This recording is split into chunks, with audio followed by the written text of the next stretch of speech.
Cheers, queers! What's on the big gay agenda today, Theora? Today, we are continuing our discussion on Our Flag Means Death, and we are starting with, or just covering, episode 207, We Shall See. The world, the world will know at some point. Never mind, continue. Anyway, before we begin, we have to cover some ground rules that aren't really rules, but suggestions. Just announcements. If you are listening to this podcast on audio platforms, my dog just burped, I'm sorry. Please make sure you're downloading this video because it'll help the algorithm do its thing. Please download the episodes. That's how we get into the algorithm. It helps us reach a wider audience of queer people, please and thank you. And if you're listening on Apple, leave us a fucking review, pretty please and thank you, or at least give us 5 stars on there. That also helps us get into the algorithm, please. I know there's 50% of you out there listening on that platform. Please help us. There's 50% of you. Where are you? Where are you? If you're watching on YouTube, make sure to like this video, subscribe to the channel, click the notification bell, and comment down below your thoughts. What did you think of this episode or Our Flag Means Death in general? What do you think of the podcast? We want to know. Make sure you check out our Patreon for $5 a month. You can get early videos released early, ad-free, full reaction videos that we can't show on YouTube, and become part of our chaos crew. Join our Discord to talk all things queer media with us, or, tell us how your day is going, because we are a community over there as well. And make sure to check out all of our merch on biggayenergypod.com. And above anything else, make sure you're following us on all social media at biggayenergypod. Anything I missed, Theora? That is all. Thank you. So go do all those things, and then afterwards come back and listen to this episode, because we are about to jump into episode 207 of Our Flag Means Death. Woo!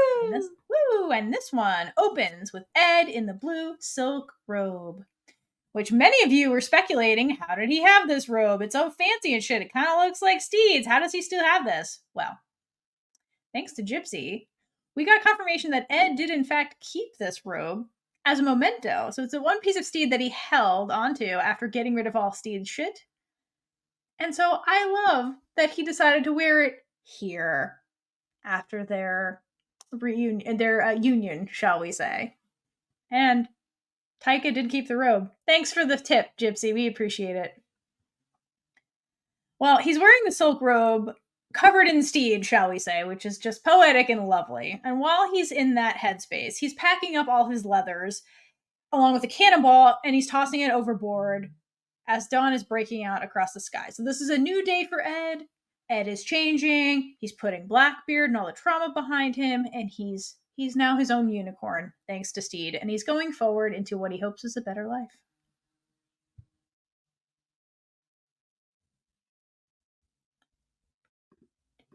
I was reading mine just to make sure. Yeah, I didn't have anything that you already said. But yeah, Ed throwing away his Blackbeard garb was such an impactful scene, just because, like, in my eyes, it's representing his attempt at, like, trying to transform and move on to better himself for Steed. Because, like, as we've seen, like as I mentioned prior, the only time that we didn't see Ed in, like, full Blackbeard garb was when he felt his best, when he felt very secure and happy. And him getting rid of his Blackbeard garb is such an impactful scene because of that. Because it's very much so of, all right, well, that's the old me. I can't run for my past, but I can improve and be a better person for the man that I love.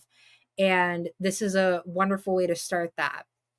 So it's so sweet. And, like, I really love that they made it, that they made this giant, like, spectacle of this scene to implicate and, like, show how fucking important this scene was for the sake of Ed's character, like, development and character growth. Yeah, literally all of that. It's beautiful. And it's not the only thing Ed does this morning. He brings Steed breakfast in bed. And Steed is super enamored because he didn't expect this. And apparently neither did Ed. He's just like, I felt like I wanted to do it and I did it. And I love when Steed finds the piece of twine. It's like, well, you know, like it needed a flourish, so I felt like that happened, and Steve's like, it really brings it all together. Like, it was such a cute, like, little Yeah, he's like, oh, he's really trying. Like, yeah, it's great. This is exactly what it needed. so cute. But it's even more cute because it's like a typical domestic act of love people do, and it just shows that Ed wants to get back to that domesticity with Steed. And then we saw last season when Mary thought Steed made her breakfast in bed, but no, it was the guy that she's in love with now. And so now Steed is getting that for himself, and it's just very adorable. And Mary and Steed are both living their best lives now. Yeah, it's a really cute full circle moment. I also just want to say, I always end up finding stuff between like Ed and Steed's relationship that I have like little tidbits of like I can see in like mine and my partner's relationship. And this is definitely one of them, because like in a domesticity type state, Steed would very much so be the cook. And my boyfriend, he is the cook. And like Ed bringing like a little breakfast in bed and being like, oh yeah, the twine is a little bit of like flourish. This is purely like when for our 5-year anniversary, I decided to make a charcuterie board for us. Very lavish. I will send you 2 pictures in the WhatsApp of it. But very lavish. And like, I'm not much of a cook because of like my own like insecurities and my own trauma with that. But that's another thing to unpack. But yeah, that's another group therapy topic. So like, when I made him the charcuterie board, I was like so worried that he wouldn't like it because of like that trauma. And I even like confided in him, and I was like, I don't want to be known as the soon to be wife that is purely just like known for making killer charcuterie boards. And like that's why like with Ed being like, here, I made you breakfast in bed, is purely like my attempt of being like, I didn't cook you anything, but here's a charcuterie board, because like it's still food, and food's your love language. It's cute. And also it has the marmalade on it, which was like something they shared. And like, and we had marmalade on it. That was totally unintentional. I have it in our mini fridge. 1 second. It's not necessarily a marmalade. It's an apricot preserve. This shit is so fucking good. It goes really fucking well with prosciutto. But yeah, yummy. So it's hilarious. Zoey, I love it. Hungry. If I could let y'all try this, I would. It's Publix brand. It's Dalmatia Organic Apricot Spread. Well, it's Publix. It's got to be good. It's true. And like it's even said to pair it with like Gouda or Parmesan. And like I also had Gouda to pair it with. And I didn't even read the fucking thing. I didn't know it had pairing notes in it. The knack for charcuterie boards, just there it is. I'm telling you, my knowledge for like niche shit is fucking stupid, and it's purely because I'm autistic, and I flock to niche shit. You know, but that's a good thing. Let's just keep going on that journey. So speaking of niche things that only happen in this show, then thanks Steed for appearing as a mer person when he was in the gravy basket. There's nothing more our flag means death than that sentence. Yes, that is very true. Yeah, he's like, hey, Steed, you basically saved my life by appearing to me in a dream as a mermaid. Thank you. And of course, Steed doesn't think this is weird. He doesn't say, all he asks is, well, how did I look? Which is so Steed. But I love that he not only is just being Steed in this moment, but he also, like, by asking this, he's validating Ed's vision that because he's being vulnerable by sharing this, and he hasn't shared it since he got back on the Revenge. So I do love that little detail. But we can't have nice things for too long. So Izzy, of course, interrupts the love fest because he had to. Izzy has been involved peripherally with them, almost fucking this whole time. So like, let's bring it full circle. Here's Izzy. He comes with a reason though. He's like, I'm here to let you know the ship is docked on the Republic of Pirates. That's where we're headed.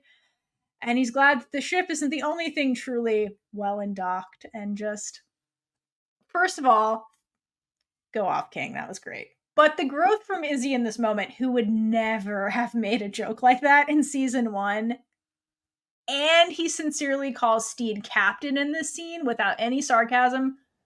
This conversation was very huge coming from Izzy. I love it. Izzy is growing. And, you know, I love the growth from Izzy. Me too. I mean, obviously, I like it when all the characters are nicer, which, I mean, if you stay like that since the beginning, I guess there is no show. So, but Izzy at the end is just really great and a team player as well. Yeah, he has the best character arc. I love it so much. Speaking of things we love, our queen, Queen Zheng, is also docked in the Republic of Pirates. And this is the grandfather clock episode, my bad. And so she's on her ship circling this giant, gaudy as fuck grandfather clock that is right in the middle of her office, which is rude. And she's like, why the fuck is this thing here? And she's like, I did not buy this. I did not want this. Why? Why is this here? Side note, does Ricky just have like fucking stock in grandfather clocks? Because like the amount of fleets this woman has, and each one of them got a fucking grandfather clock. Absurd. Not to point out a plot hole, but like, where do you find that many in the first place? Literally. Literally. This was wild. So Auntie informs her that Prince Ricky, there is a bug, sorry. Prince Ricky sent one to every ship in the fleet to, quote, celebrate this time of peace between pirate and civilized society. Gross. I feel like that's something Steed would do. But like, the line, though, of pirate and civilized society, he's othering them in that sentence. So it's that very, like, passive-aggressive language of, yeah. Like, just from that alone, you should know that this was nefarious, the way he framed that. Because Zheng, when Zheng came to him, she's like, we could be equals. And he's basically saying, we are not equals in that line. So neither Zheng nor Auntie are impressed by any of this bullshit. So then we cut back over to the crew exploring the Republic of Pirates, because it's been a hot minute since they've been there. And Olu notices that Zheng is recruiting, because a bunch of people have like red twine tethered to them, which means they're on Team Zheng, Team Red Flag. And Jim starts giving him crap immediately. He's like, yeah, or Jim's like, we all know your queen is so amazing, like calling Zheng your queen, which she's our queen too. She is a genius. Archie one-ups this shit and is like, isn't that Zheng over there? Like, I can see her recruiting. And then starts yelling until she gets Zheng's, like, to notice her. And she's like, hey, girl, like, to the pirate queen, which is so funny. And Zheng is just like, oh my god, I'm ignoring this. Like, what the hell is it? But I love Archie for this. Like, so casually shouting at the pirate queen in the middle of everyone as if they were best friends. Oh my god. Like, that's a ballsy move in general. It was so unhinged. Like, no thoughts in Archie's I love brain. Archie. No Archie's thoughts. Great addition. But poor Zheng is super heartbroken by, like, you see her face and she's like, oh fuck, like when she spots Olu and she just like quietly scurries away. The big great Zheng, which is like heartbreaking. And I love Auntie's response when Auntie sees what the fuck's going on and she gives Olu this fuck you arm gesture, which he totally deserves for deserting her. I love that. She's like, fuck you. It's so funny. She's very protective of Zheng, and yeah, as she should be. Like, I love how Zheng's so powerful, but every powerful person needs that one person that's on their side protecting them. Yeah. And the softness of Zheng, it seeps it through a little bit, and she doesn't like it, but it's adorable. It is. It's so sweet. So per theme of last episode, I do indeed have some facts about Zheng. So first and foremost, because I don't know where to fit this fact in whatsoever, just because it's kind of obscure, but she did in fact grow up in poverty. That's not the obscure part. But it was in the Guangdong province in southeast China. And she was actually, which this may be, at least in my eyes, this may possibly be why she handles business the way she does, of purely like with the quote of fool me once, shame on you, fool me twice, you're dead type thing.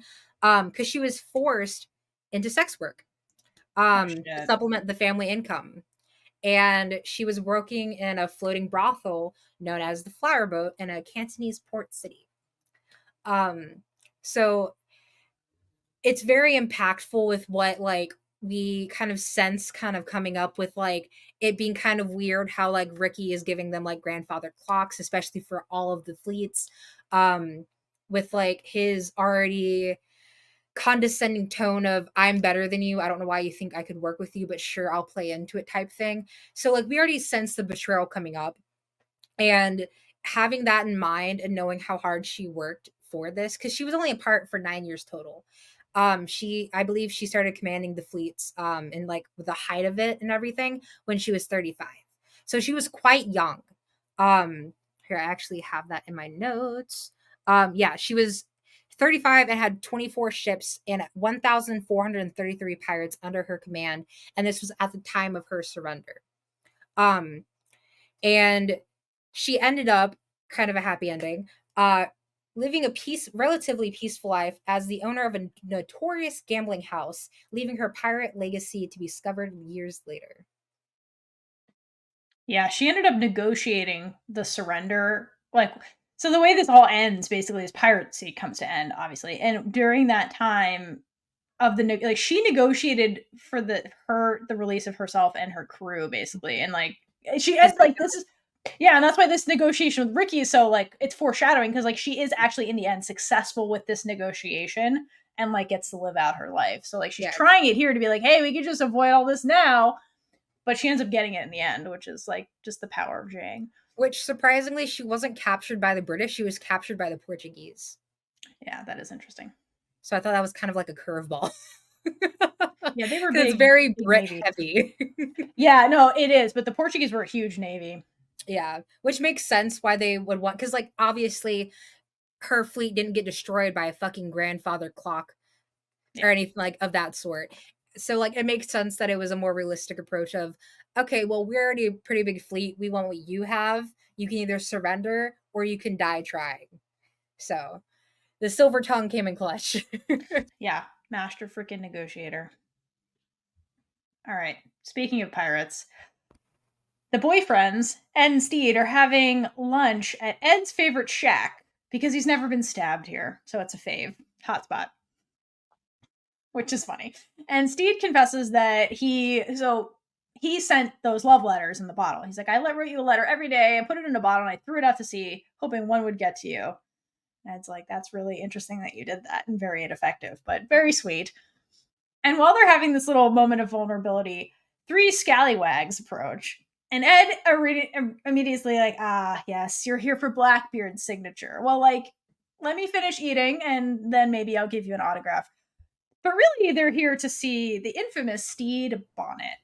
They're his fan group. Yeah, Steed actually has fans now instead of just enemies. Yes. Because the thing with Ned Lowe is huge amongst all the pirates. They're like, you freed us from this fucker. You're our hero now. And Ed is super proud of him, and he wants Steed to enjoy this because this was part of being a really successful pirate is the fame. And he's like, hey, you finally made it. Enjoy that. So he suggests that they take up the fans on their offer to buy drinks at Spanish Jackie's. But they're like, we have to pay. And Ed's like, you're a famous pirate. We don't got to pay. And they dine and dash, which is hilarious that they're doing this like minor but like bit of mischief together. And the way Steed runs away and he's like, oh, we didn't pay. Like, he's such a fucking child. Also, the man that killed Ned Lowe. And that's his, it's hilarious. Not to bring back up the French, but the real Ned Lowe got hung by the French in the Martin TQ. Cannot fucking pronounce it to save my life. I'm not good with French. But yeah, back in 1724. So yeah, he either way, fact or fiction, not a good way to go. He got his ass kicked regardless. Good. He had it coming. He had it coming. And dare I say, if he did live in the 1800s, I would dare say that he was Jack the Ripper if he didn't die in 1724. Yeah, truly. Same fucking energy, man. All right, but let's get away from the murder and go party at Spanish Jackie's. And while they're there, Ed gives Steed lessons on how to be a famous pirate. He's like, never insult people's tattoos, especially if it's of you. And Steed's like, people have your face tattooed on their body? That says, not just my face. Okay. I feel like that goes for Tyke as well. That's intense. Lucius is designing tattoos for people based Oh on my his drawings. This was hilarious. And Weedron I is mean, tattooing people in that the would parlor. be amazing. This was hilarious. So then the rest of the crew is basically they show up, and at first they're like, "Oh God, Jackie's gonna want to kill us," but really, she's like, "You guys took out Ned Lowe? Hell, fucking yes!" and welcomes them with open arms, which is amazing. And then we get the Swede. The Swede's back, and he's living his best husband life, which has made him hotter. So good for him. Yeah, I agree with Lucius. Sweet cleaned up is so insanely hot, and I don't know how to feel about it. It's amazing. Good for him and good for Jackie. They're living their best fucking life. Like that, him with his hair up. Oh yeah, that's a good look. It is a very good look. It's a very good look.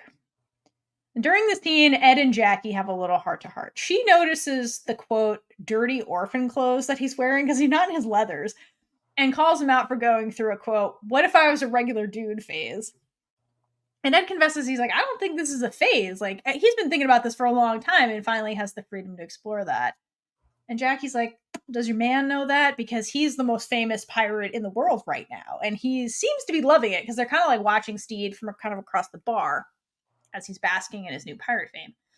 And Ed, I think, is happy for Steed, but I think there's also a bit of concern for him that was like, oh, do we actually want different things? Because I just want to be living this chill, anonymous life and just enjoy the simple things. And like Steed has been working towards like being Blackbeard, and that means being famous. So I think there's a bit of concern in this conversation coming from Ed.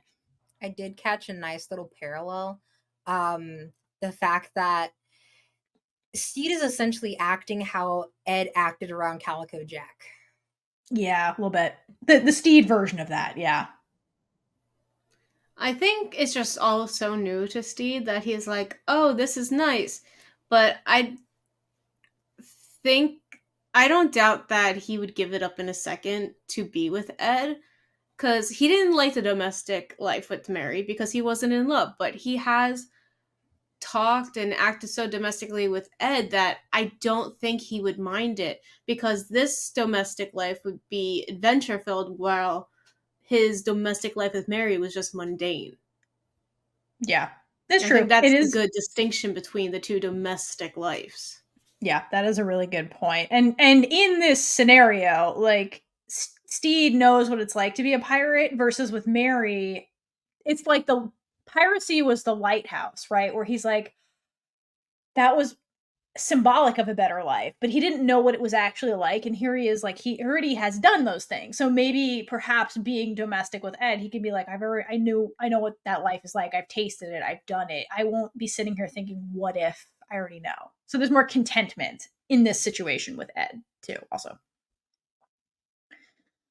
All right, speaking of things that aren't content, let's shoot over to Olu, who's also in the bar. He is in his feels over Zheng because she's perfect. How could you not be?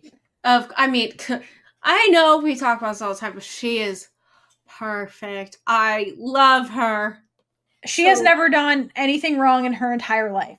Okay, she's perfect. So not to burst that bubble, but she did do an objectively weird thing, normal at the time period, but weird thing. Her adopted son, she married him. Well, adopted though. Yeah, but still. I mean, it wasn't a cousin or a sibling like the French bakers, okay, on the boat. I love how Kaitlyn's like, well, it's okay because Zheng did it. It's adopted. Okay, yeah, so Olu's here. That's the only dirt I found on her. Maybe she was just trying to get close to him in general, and like the dad had more money, so you start there and then work your way. The husband who initially had the pirate fleet, it's up for debate if she willingly married him or if she got abducted by his crew and got forced to marry him. But he overall did give her 50% of his earnings, so that kind of started fueling the fire, so to speak, for her legacy. But that wasn't his son. It's very weird. His name was like Chang Xiao or something like that. I can't remember the actual name for him. But it wasn't his biological son. This was later on in life after she already divorced her prior husband. So You know, she does her. I'm sure she had reasons.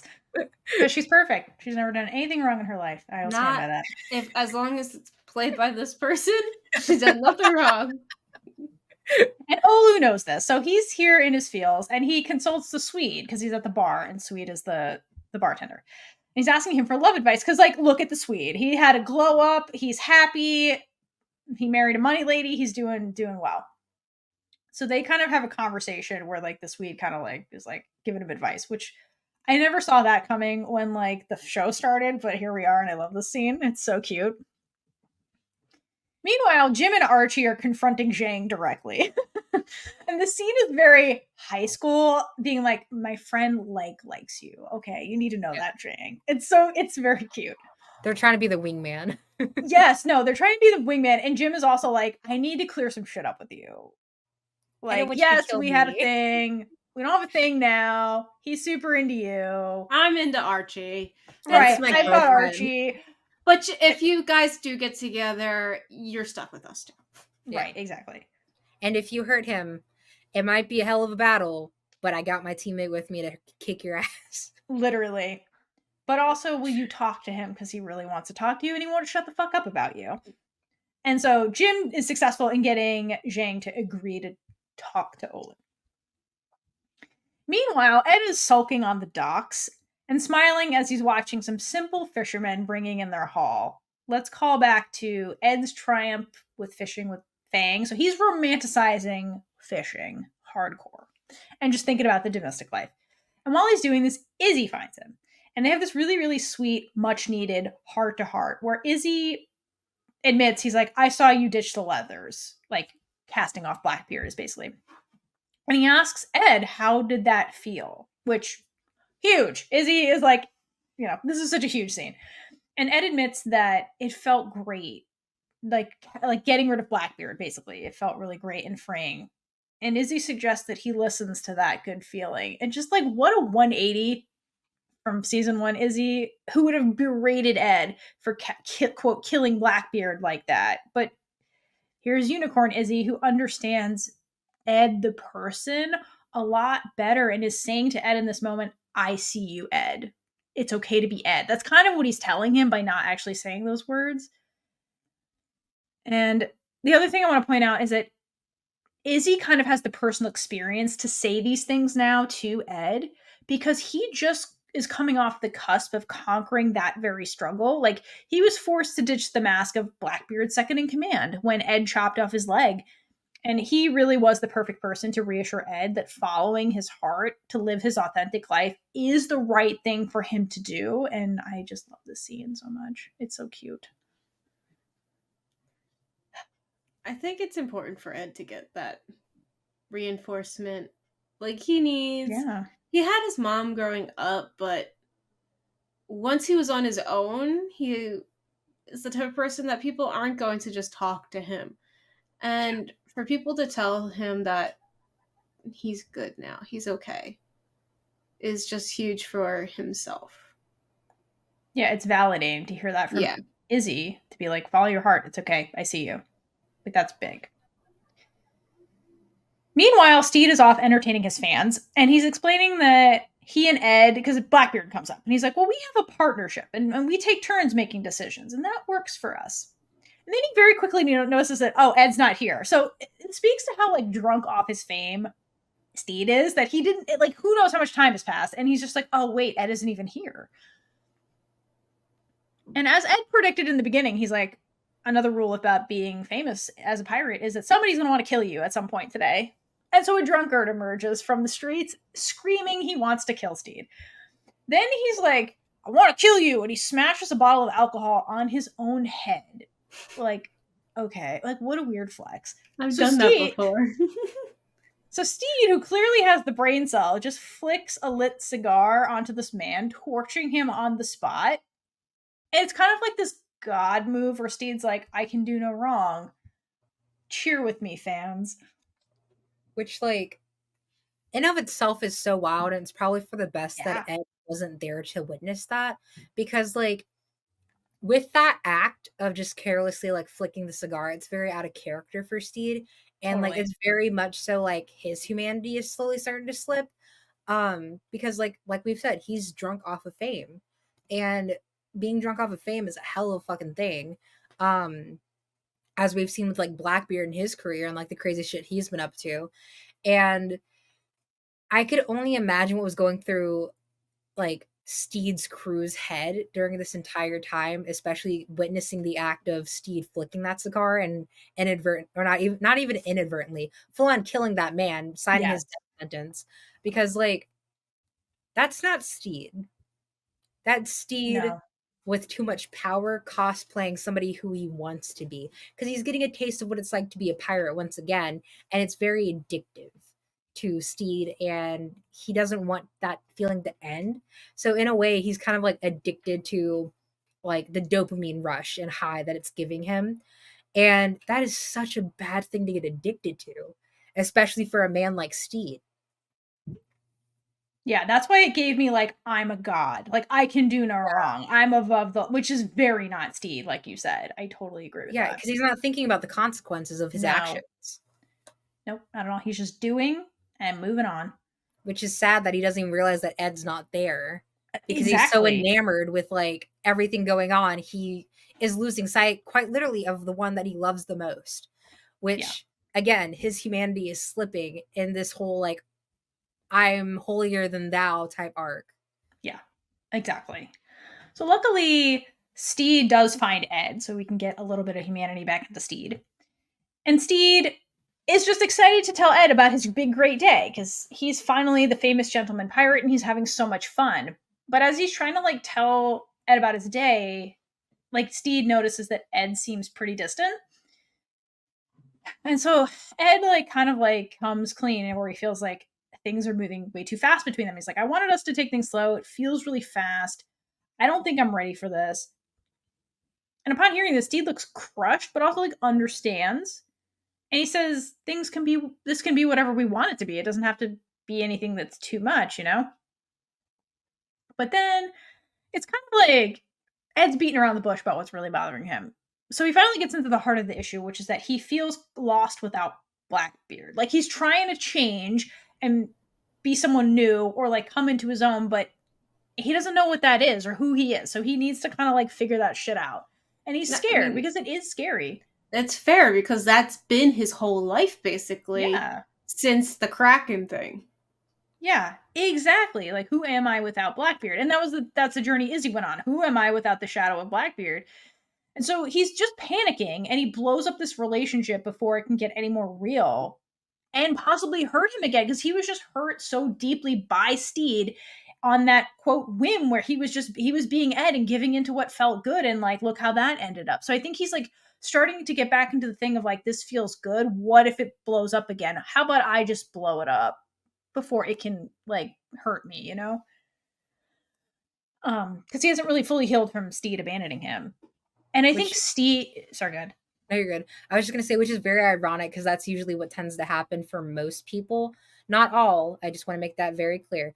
But most people who have abandonment issues, they'd rather abandon the person first than continue sitting in silence almost and stewing in anxiety of, okay, if not now, when? And I definitely can relate to that because, like, anytime something's going too good in my relationship, I'm like, all right, the other shoe's going to drop. When is it going to happen?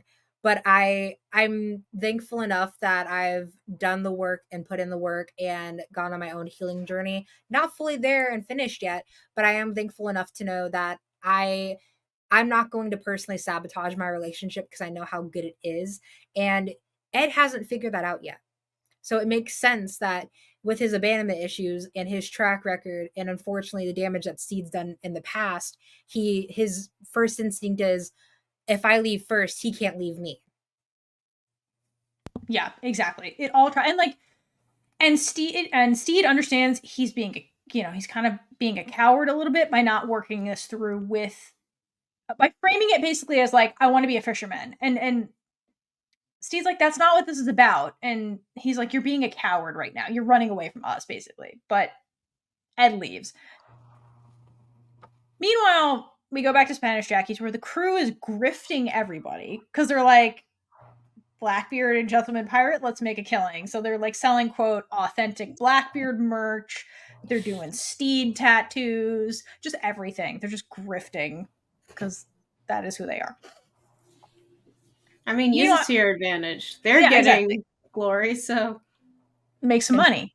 And funnily enough, please don't hate me for this very stupid joke I'm about to tell, but eventually Steed falls off his steed because of a certain amazing pirate queen, and I cannot wait for us to dive into that.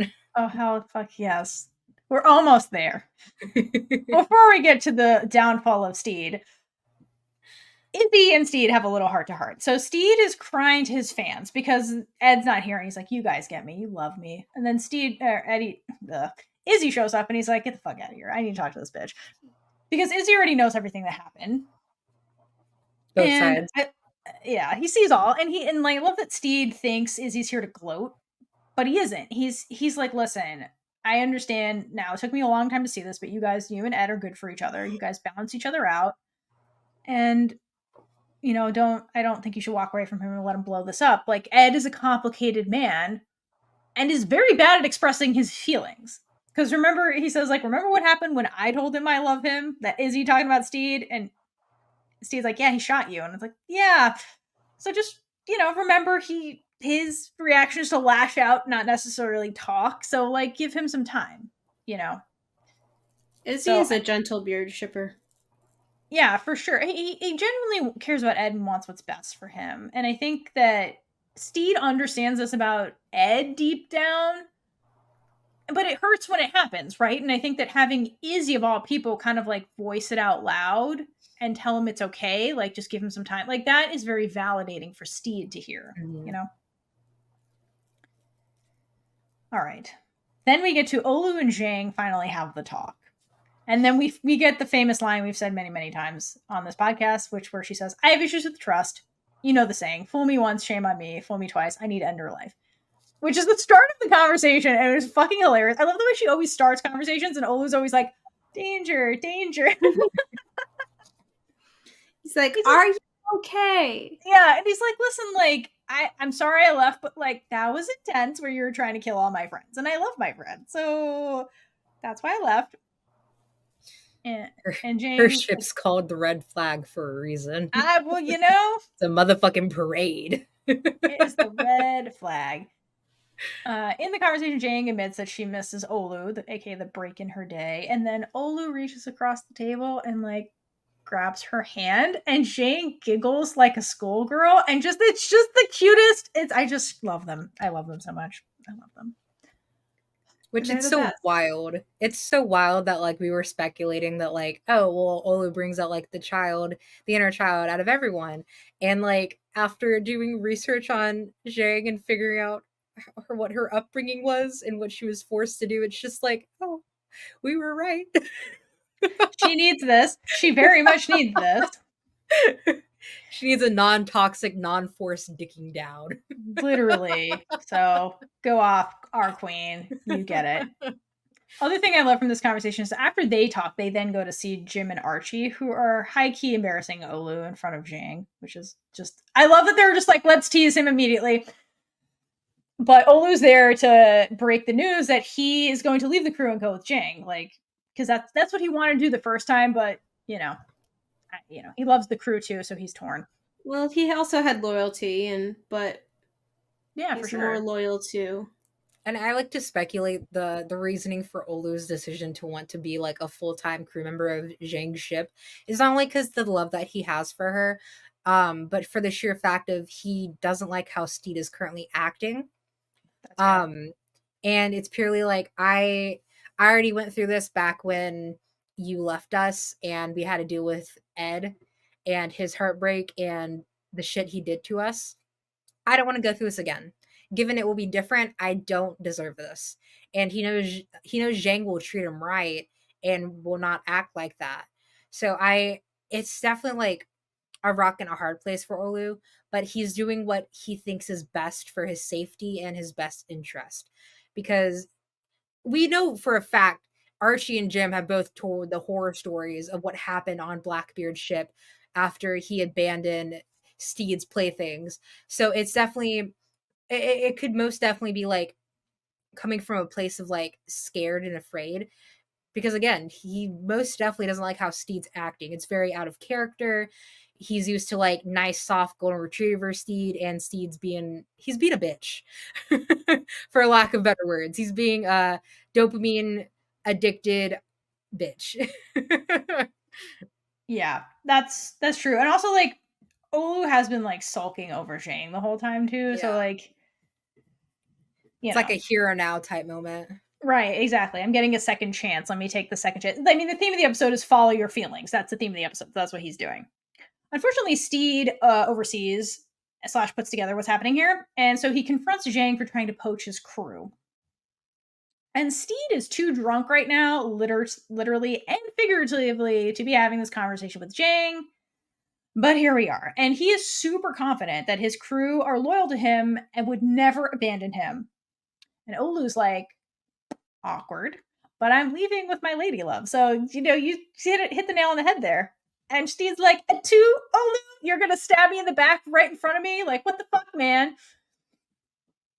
So, Steed tries to provoke Zheng, which, wow. This is how his god complex right now. He tries to provoke Zheng, the pirate queen of all fucking people, like verbally. And she doesn't take the bait until he touches his sword to like remove it from the scabbard. But she even says, I'm going to pretend like you did not just reach for it. Right. He reaches for it, but then he like literally pulls it out. And that's when she's like, okay. But think about this behavior. This behavior is brand new for Steed also, because Steed would never draw first. He would always try to like verbally talk it out. And this is insane what he's doing. So I think this scene is trying to really show a couple of things, like the god complex, yes. But the other thing is that Steed is so unbalanced without Ed. Like that's the thing, because Ed is not here. Ed is off being a fisherman.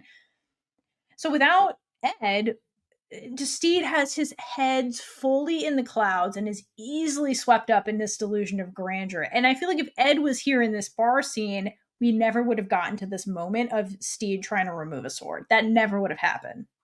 And like a very sad thought that I first had while like watching this is the sheer fact of Steed wanted to be accepted so fucking badly throughout his life, and he's now getting exactly what he wanted at the cost of somebody he loves. Yeah. And it's hard to be too judgmental for him, because like, yeah, he's being an absolute ass, but if you're thinking about it from the perspective of he's just a scared little boy who wants to be accepted, it breaks your fucking heart. Yeah, no, absolutely. And just he finally had that moment, and he's not going to let anything ruin it, including like Zheng quote poaching his men. So yeah, this is a lashing out moment. And even Zheng like recognizes this is very out of character from what she already knows about Steed. So that's why she's trying to give him like a first chance, a second chance, and 3 strikes, you're out. Ding ding. Even when they start fighting, she does give him a lot of chances. Yeah. Just Steed is just delusional. Because like Zheng's a mastermind. She knows what's going on here. She clocked Ed is not here like hours ago. Because she knows everything. She's like, Ed's not here. I know what you're upset about. So she tosses the truth at Steed, where she says, I'm not poaching your men if they're willingly leaving. First of all, Steed. And speaking of which, where's your serial killer boyfriend? Like, did he leave you too? Like, she just exploits his weakness immediately. That's when he's like, we're dueling right the fuck now. And it's very, very clear who the actual better fighter is here. Like all his lessons with Izzy did not prepare him for this. It's also hilarious how like that big burly fucking buff dude comes out and Steak he's like, knife. I got it, boss. And then like she just does like the fucking acupuncture shit. Yes. And like he's K fucking O. Done. And Steve's just like, oh. Steak knife. No chance. She doesn't even Pressure points. Pressure points, not acupuncture. Similar concept, pressure points. I do love when they're dueling and she has him pinned finally, and she gives the line of, I've killed mediocre men, I've killed exceptional men, and you're the worst kind of man. A man who's mediocre but thinks he's exceptional. And I love when Steed tries to be cool about it. He's like, the thing about being mediocre is no one sees you coming. And then he tries to best Zheng by like sneak attacking and throwing like a bottle at her. And he thinks he's being super clever, but it's Zheng. So she dodges it and is like, that's not going to work. And I love that this simple act of rebellion from Steed starts a chain event of this giant bar brawl that happens. Like, this was choreographed and filmed so well, it's insane. So, like, the bottle hits this random dude. Archie, being Archie, laughs at the dude. The dude then attacks Archie, which pisses off Jim, who then attacks the dude. And then it starts this, like, choreographed brawl that just, it's like a domino effect. It's insane and just masterful choreography. I love it so much. It's so fucking good. It's And, amazing. And like with like Steed going like the thing about mediocre, no one sees you coming, it purely gave Boomhauer from King of the Hill where he goes, pocket sand. And literally, that is that move where the guy thinks he's clever and literally like picks up sand and throws it. Like literally, that is what Steed was trying to do. But Zhang's like, that doesn't work with me, bitch. Yeah. Like, I am better than you. Also, y'all have corrupted my mind. I'm still not the biggest fan of Taylor Swift, but I did catch on to a Taylor Swift reference of the one where she's like, oh, the old Taylor can't come to the phone right now. She died. Oh my god, that's Steed. She's dead. But, oh my god, anyway, look what you made me do. That's literally Steed. But anyway, Steed versus Zheng was absolutely hilarious, just for the sheer fact of like, Zheng really didn't want to do that, but she kind of just had to entertain, because if she just like let Steed kind of walk all over her, that would besmirch her like name and her empire and everything she's built up to at this point. Yes. And it's wild to think his ass only got saved because the literal ticking time bomb that's courtesy of Ricky. Little bitch. No, that's such a good point, because think about where they are. Like, okay, so in the Republic of Pirates, we get here. What does the crew of the Revenge notice? Zhang has recruited half the island. So they're in this bar. So these are her future crew. So yeah, she can't lose to this man. She just recruited all these people. And everyone's here celebrating how big and bad Steed is. So it's really in her best interest to best Steed, to be like, I'm the queen of pirates. Don't fucking forget that. Yeah. And so that would, like, she would recruit more people like from doing that. So yeah, I think she had to, for like publicity reasons, best Steed, because she gives him so many opportunities during the duel. She just like hits him with the side of her sword to be like, can you wake up and stop doing this? But Steed will not stop. Yeah. So eventually Jackie in the middle of the brawl is like, not in the bar. Get the fuck outside. Get the fuck outside. And she gets everybody outside. And this is when Zhang's like, enough. And like actually like goes after Steed. With a piece of plywood, nonetheless. Yes, like she's literally kicking his ass and is about to do the death blow with plywood when the grandfather clocks all go boom.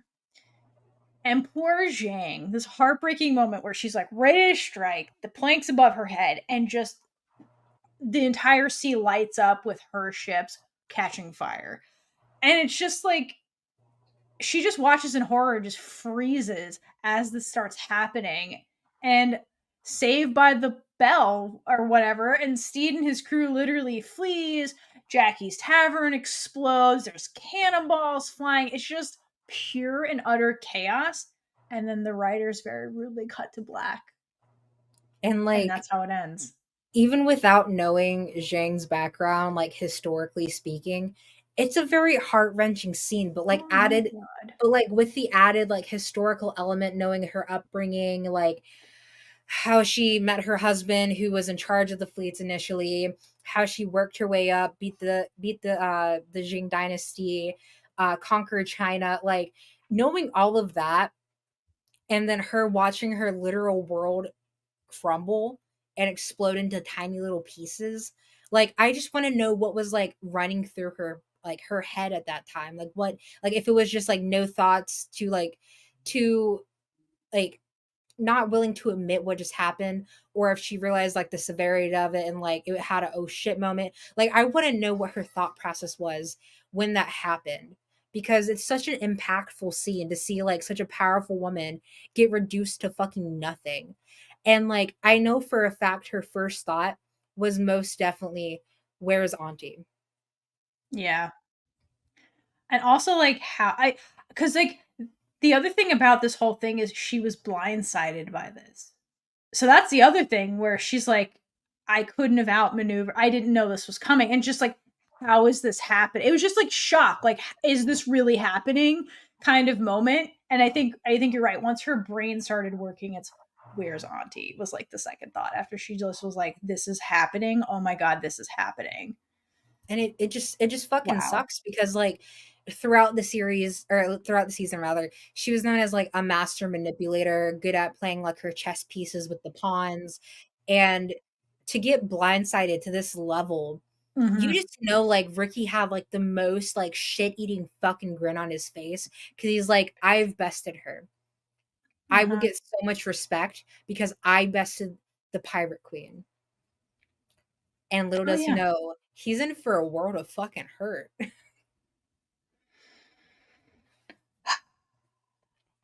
Yeah, we'll get into more of his thoughts and feelings in the next episode. We can leave that out. Who cares?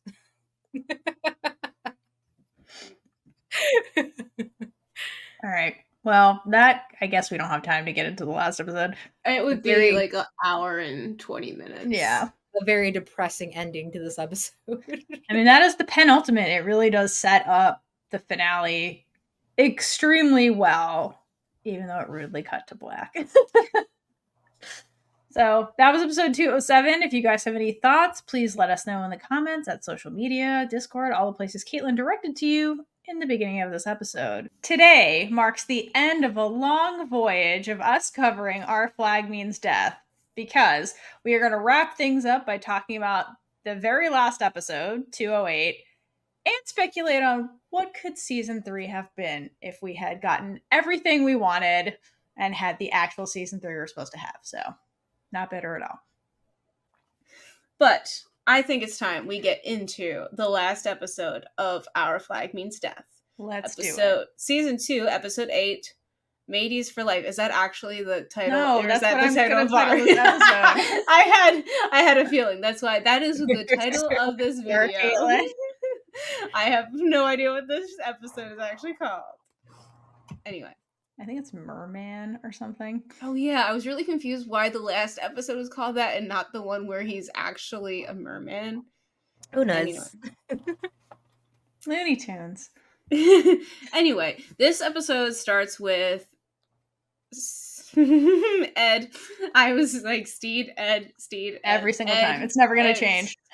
We're at the last episode. You get what you get.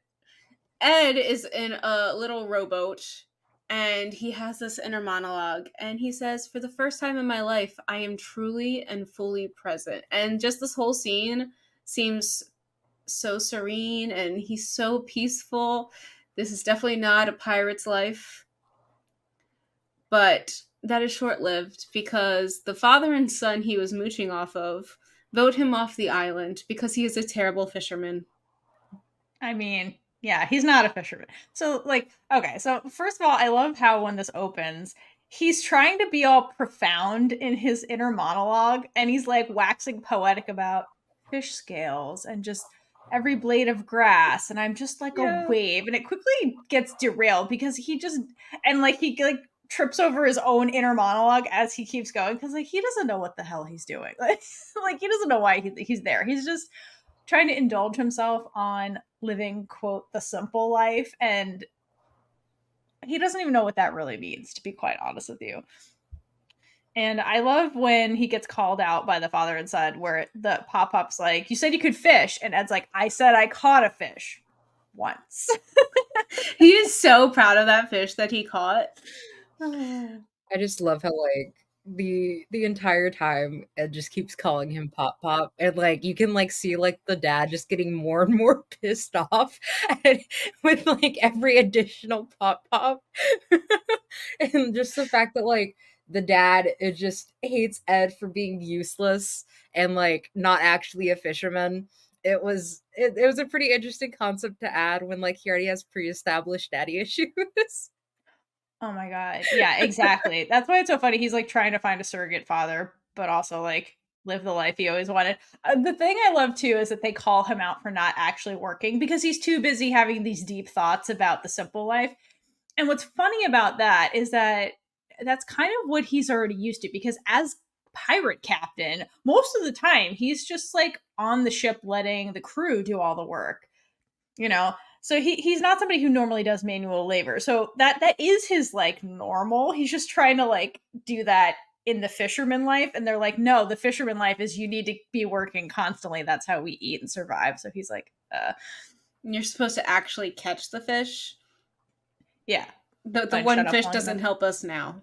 But he also wasn't like, while he's doing the inner monologue, he's like staring at stuff, and like they'll like pan to just like this father and son working and pulling the boat. Like he's not actually working.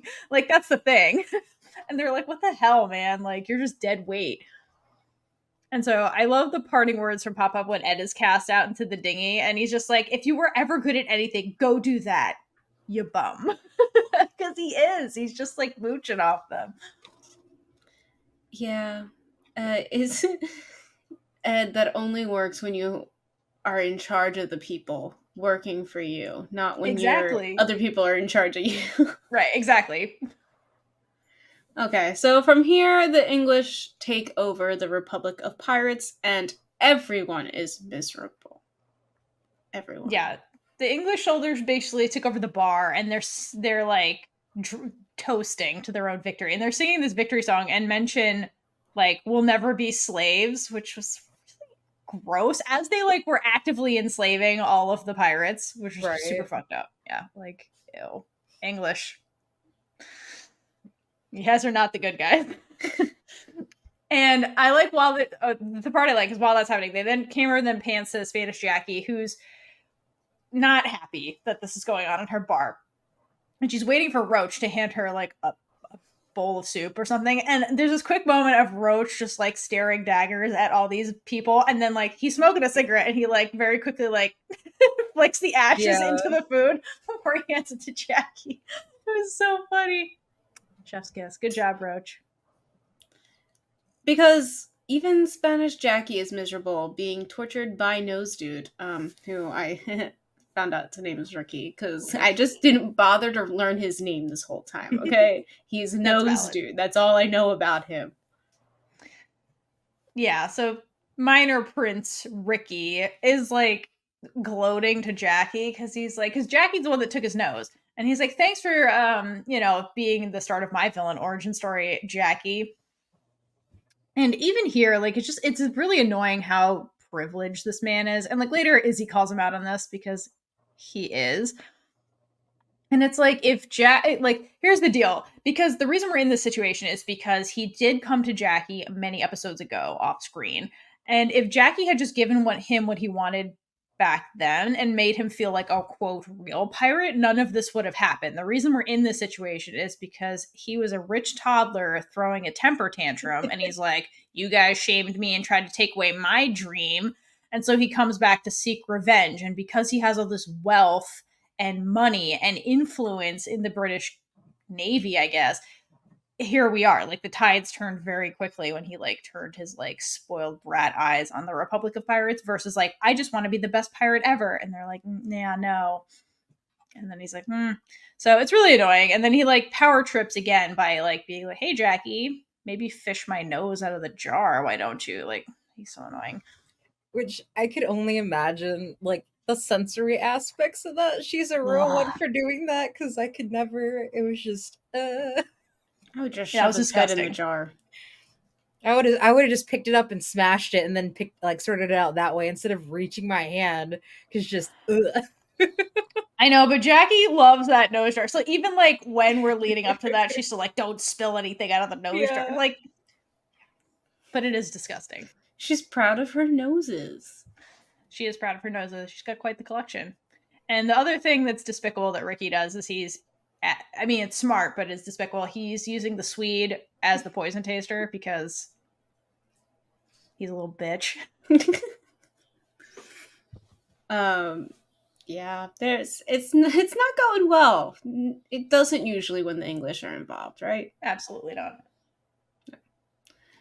Meanwhile, Zheng is upset because she failed, and Auntie and her crew are dead, so she thinks, because of her. So she's still reeling from watching her entire fleet blow up, basically.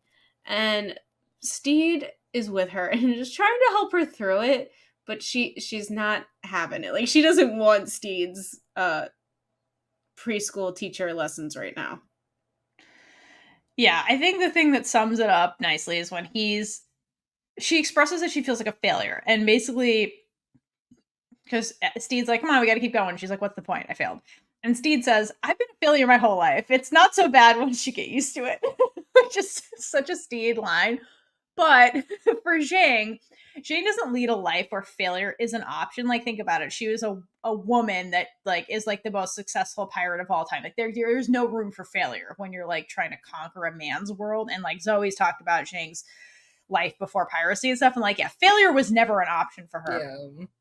But on screen, what they show us is that Auntie was the one reinforcing that behavior constantly, because Auntie's kind of like the mother figure in a way, or like her mentor or something. And Auntie is very hard on her and does demand perfection from Zheng at all times. It's kind of like an Asian parent-child relationship, kind of in a way, where it's like the minimum is perfection. And so Zheng is very much in her head where she's like, well, I failed, and I failed in such a spectacular way that Auntie's gone, my whole crew's gone. Like, what's the point of anything anymore? it's over. Like, yeah, you can see how absolute defeated she feels. Like, she doesn't even like, she's good. If there weren't other things going on, she would have just went into like a deep depression, I feel like, because she was not moving. And yes, the English are about to come and like capture them, I guess, and she doesn't even try to get up. So Steve's like, I'll take on the challenge now, and then tries to sneak attack them.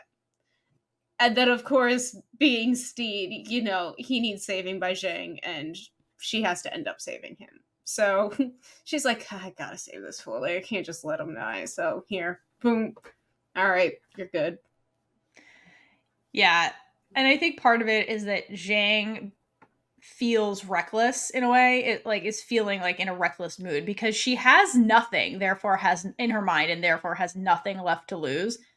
And so after like Steed kind of like, she has to, basically he's the damsel in distress and she saves him. Exactly what happens. It's so funny. She basically stalks off to go, quote, skin a prince. So like, I think the only card left she has is revenge, because why not? Feminine like, rage. And female rage. That's what the she musical. Is that a musical? No, Taylor Swift just trademarked that, though. That's what she's naming the Tortured Poets Department section of her set list. We'll talk about it off camera and I'll educate you on that. Got it. Can't wait. Lord. But yeah, just Zheng being stuck with Steed was probably like the worst outcome after watching her literal empire just fucking crash. Because like, yeah, Steed's there to like lighten the mood and everything, but like at the same time, Steed's being Steed, which is not helping whatsoever. And that's like, such a good point. Like, to her, she's like, it can't get any lower than me being stuck with Steed. Pretty much. Like, and like Steed is such a good character, but he's not what's really needed for this, because for the most part it's just Zheng having to like take on the role of a depressed bodyguard for Steed. Oh my God. It's so true. And then like, as I mentioned before, like the fact that like she took a risk on Ricky and then got this in return, like her ego is probably taking a massive fucking blow. Like she's very much so the type that's like 10 steps ahead, and this time Ricky was 20 steps ahead. So like I could only imagine like the ego hit and just like the thoughts running through her head at that point. Yeah, that's a really good point, because she just got bested by a little bitch, so that's gotta hurt too. Little and bitch like, boy. That is the quote of this episode. She just got bested by a little bitch. Okay, but then we head back to Ed. And Ed is just rowing in the ocean in a little tiny boat.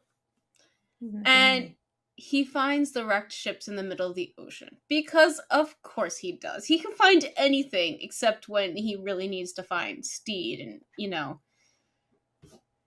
Looney Tunes. Okay. So, but his face when he sees the wrecked ships, he just looks paralyzed and softly just says, Steed. And the poor guy just wants to be happy, and he can never be happy because, pirate's life.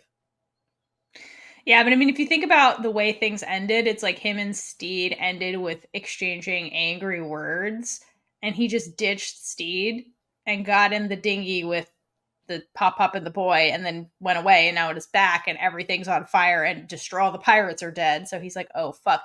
One thing I love about this scene is the way they play with the sound. So what they do is they basically like mute it or make it very muted and distorted to amplify Ed's feeling of shock. Because at first, when the English soldiers approach him to be like, hey, there's no fishing in these waters, he looks like a dirty grub, and they're like, no fishing in these waters, we own these waters now. Ed can't hear them. All he can hear is people screaming and this high-pitched ringing, as if he was there when the cannon went off and stood too close to it. So I thought it was really interesting the way they play with the sound to kind of like encapsulate the horror of what just happened, and how Ed is kind of like living it as if he was there. I love that. It was a really good touch.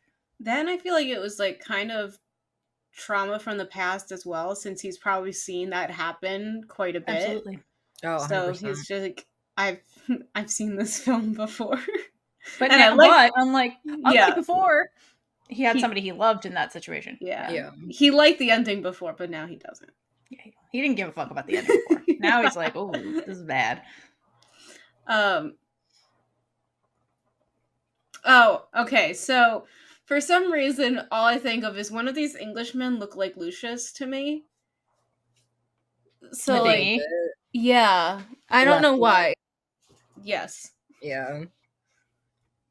It's the attitude. Yeah, I guess so. It's like, and like the eyebrows, something like that. And it's just his face reminds me of him. He too is a sassy gay man. Right, exactly. The English can have their own sassy gay men. Well, I mean, we already said this next point. They tell him that he can't fish there. Oh, my bad. And then, it's fine. So Ed just kills them. I love that. He's like, you're just in my way. Goodbye.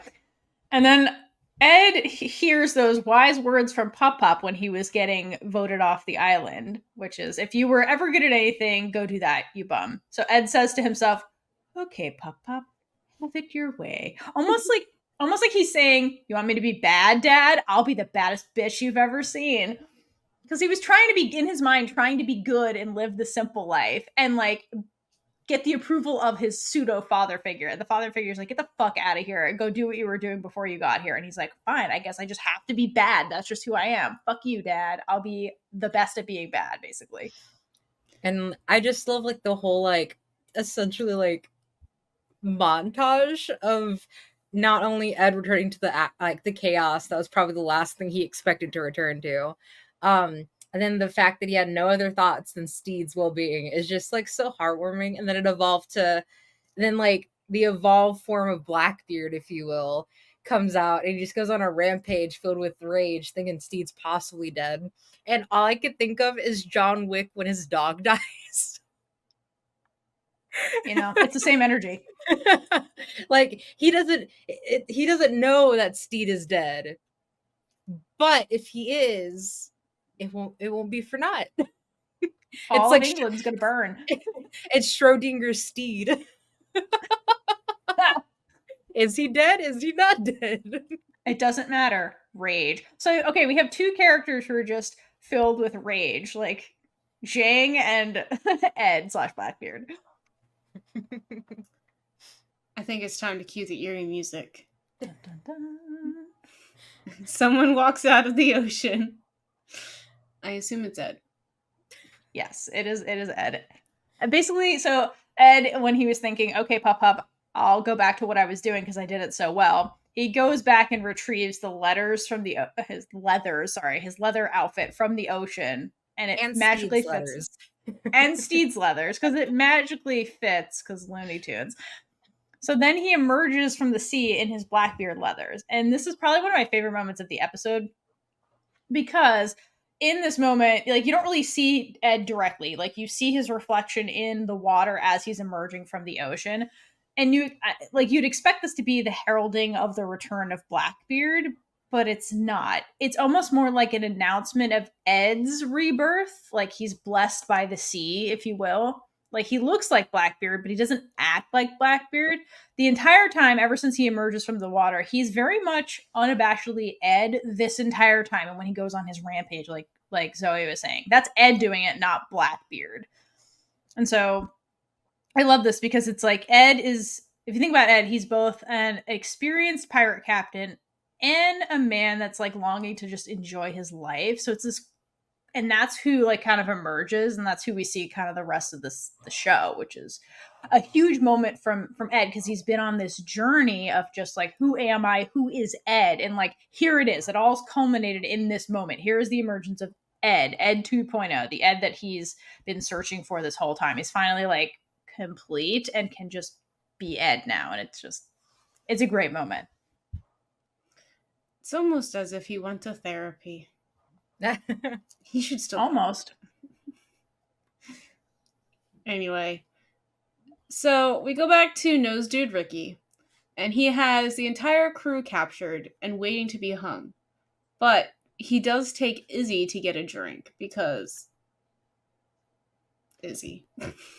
He low-key wants to be Izzy. But before we get that, like, so here's the deal with Ricky. So Ricky, despite all the bullshit, like deep down really wants to be a pirate and be somewhat respected by elite pirates. So when he goes into the cell to look at the Revenge of the crew of the Revenge, the celebrity in there is Izzy. So he singles out Izzy because Izzy is a living legend. And my favorite part is when they're in the cell and he's looking at Izzy. Izzy is framed in light, which heralding he's like the golden one of all these people, but also it's foreshadowing a hero's death in a way. So I was like, first time I saw this, I was like, oh, this can't go well. That's like foreshadowing. Oh shit.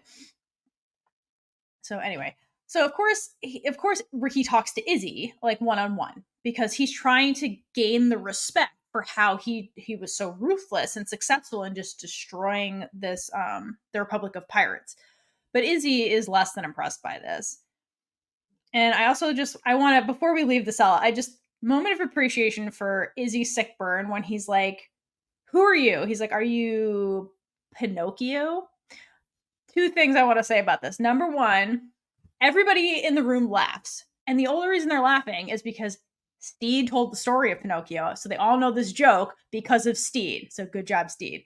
And this is confirmation that Izzy was in fact paying attention to those stories because he learned Pinocchio and all that stuff. So I love inside jokes amongst the crew. Yeah, it's so cute. And it's like such a literature reference and stuff. And I think it like Ricky might know this because he's a learned man or whatever. But he's like, oh fuck, all these pirates are making fun of me over literature in this book. That's a kind of a funny moment. And not just literature, Pinocchio. Yeah. But like you would have to know that from like reading, which pirates are illiterate. So it's like he's getting burned when he shouldn't have been, which just makes it really funny, actually. Yeah. It's really sweet to see how Izzy has adapted to being with the crew, and once he let his set in stone ways start fading away, they're not fully away. He's still like very much so his old self, but he's opening up to people more now, and it's just really nice to see him become one with the crew. Mm-hmm. Also, I think Izzy is becoming Izzy. So like the way Ed was hiding behind Blackbeard, so was Izzy. I'm like, I don't think Izzy knew who he was. He admits it later where he's like, I needed Blackbeard. Who the hell am I without Blackbeard? Like, I think him and Ed both have that same problem. They're like, who are we without Blackbeard? And I think Izzy is becoming who Izzy is and is okay with who he is, which is really beautiful. And part of that is connecting with people, like you said, Kaitlynn. So his journey is also fantastic. And while he's talking with Nose Dude Ricky, Izzy is trying to explain to him what being a pirate actually means. And one of the things that he says that I really love is that it's about finding the family to kill for when yours is long dead. Like, it's basically found family. And I think that's something a lot of queer people resonate with when watching this show, is that they have created this huge family for themselves, full of very different personalities, none related by blood, but they love each other so much and they will fight for each other. And they can't say that about their own families. And a lot of them have families that rejected them. And it's sweet that Izzy has come around to the crew being family. Yeah, and like he's not set on this idea of piracy anymore. He's like, okay, we can have fun with it as well. Well, I think it really ties back to the line he says right before that one, where Izzy says, it's about belonging to something when the world has told you you're nothing. Because that's what pirates were. Pirates were outcasts of society. So, like, people who couldn't find jobs, who couldn't make a living on land, went to the sea and then found their worth outside of society, outside of the law, basically. So that's what he's saying. So yeah, sometimes like you had to leave your family to survive and that kind of stuff. And really the point of this is that this is something Ricky, the minor prince, could never actually understand, because first of all, he's spoiled the way Steed was, but because Ricky is really in the whole piracy thing for the glory. Like that's why he's having this conversation with Izzy. He's like, I want you to respect me because I did stuff. Like, I got glory. That's what piracy is all about. It's about what you can gain. I gained all this power. And he's really just in it for himself and nobody else, which is what makes him a terrible pirate, because you can't like Lone Ranger piracy. You need a crew. Like you need people, like you said. And it's the not a metaphor, but it's basically like an insert for you're stronger together than you are by yourself kind of thing. And basically like, because Ricky flat out ignored that, and like the whole point of being a pirate, that's what cost him his nose, because Steed tried to warn him of this. He's like, you can't just like do your own thing. Like you have to we have to get out of here. Like when they were back in Santa Jackie's way back when, and he was like, no, like, what are you doing? Like, you can't just go off and do your own thing. We all have to get out of here. That's how we survive. And Ricky's like, no, I got this. Calling card. Right. He's like, no, because he's like, I want him to know it was me. And again, like showing like, I want to be singular, not part of a crew. And that's what actually cost him his nose. Like, you need to act it through as a crew, if you will. Exactly. And he doesn't want to be part of any crew. He just wants the glory, which is what? Toxic hyper individualism or whatever. So I don't know.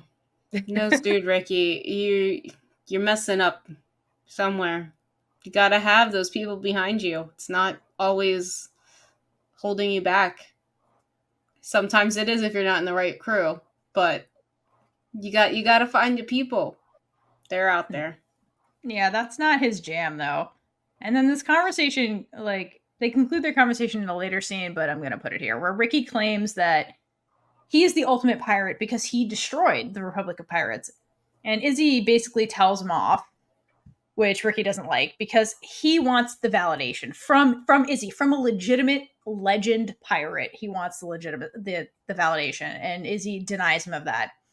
And Izzy's like, kill us, kill me, kill us all. He's like, our spirit will last through your entire fucking empire because we're good.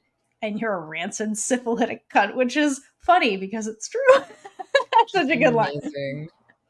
Funny because it's true. But think about it. We are how many years past the centuries past this moment, and pirates are still, the legend of pirates live on. People think of them as these vigilantes and things like that. So like Izzy was right. He's like, our spirit will live on, and you're just going to look like the bad guys one day. Good job, Izzy. Which is the case. Mm-hmm. Also, little side rant. I just want to point out, Midge Maisel is a better pirate than Ricky was, and hers wasn't even intentional. Fuck yeah. We finally we're like on like the very last episode of season 5. But yeah, because there's 5 seasons? Yeah. When the hell did that happen? Who knows? I thought there was just 3. I thought there was 3 too. But yeah, Midge is on a boat, and this guy, he's like harassing like one of the staff members, like sexually harassing, and she like steps up and says something, and she ends up taking his coat and is like, ooh, touching something that's not yours, and then like it ends up falling off the boat, and she gets charged with an act of piracy because they're in international waters. So she was a better pirate than Ricky was, and hers wasn't even intentional. Honestly, that sounds like something Steed would do. 100%. Like steal a jacket and then be like, That is pirate. He's like, very yeah. Oh, Steed. Steed. He's that's sweet pirate boy. All right, so we go back to the beach.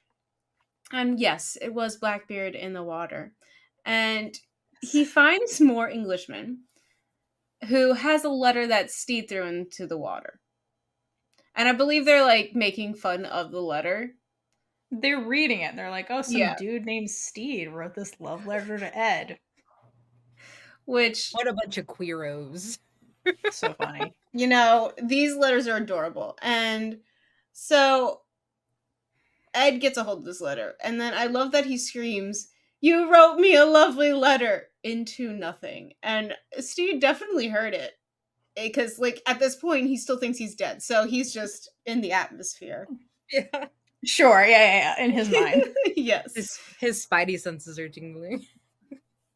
I love how they did this scene, though, because I thought it was really... First of all, it's hilarious that he comes in on them reading the letter, stabs one guy, and strangles the other one while reading the letter. That part is hilarious. But I love, again, the sound team. Good job, guys. I like how they did the voiceovers here. Because the voiceovers here are good and actually add something. And it's Theora has a thing against voiceovers normally. In certain shows, Warrior Nun, where they're unnecessary.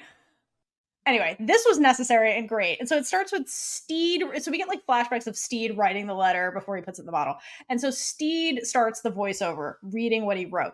And then it cuts to Ed, and then Ed is reading it in his voice when he like picks the letter away from like the dude he stabbed. I don't know why my camera just did that. And then I like when he gets towards the end of the letter and then the voices merge when they're saying at the line, "We wrote our names on each other in permanent ink." Like they're merged. Just great job, sound team. Like I love that. It was so just perfect and just all the feelings. That was really great.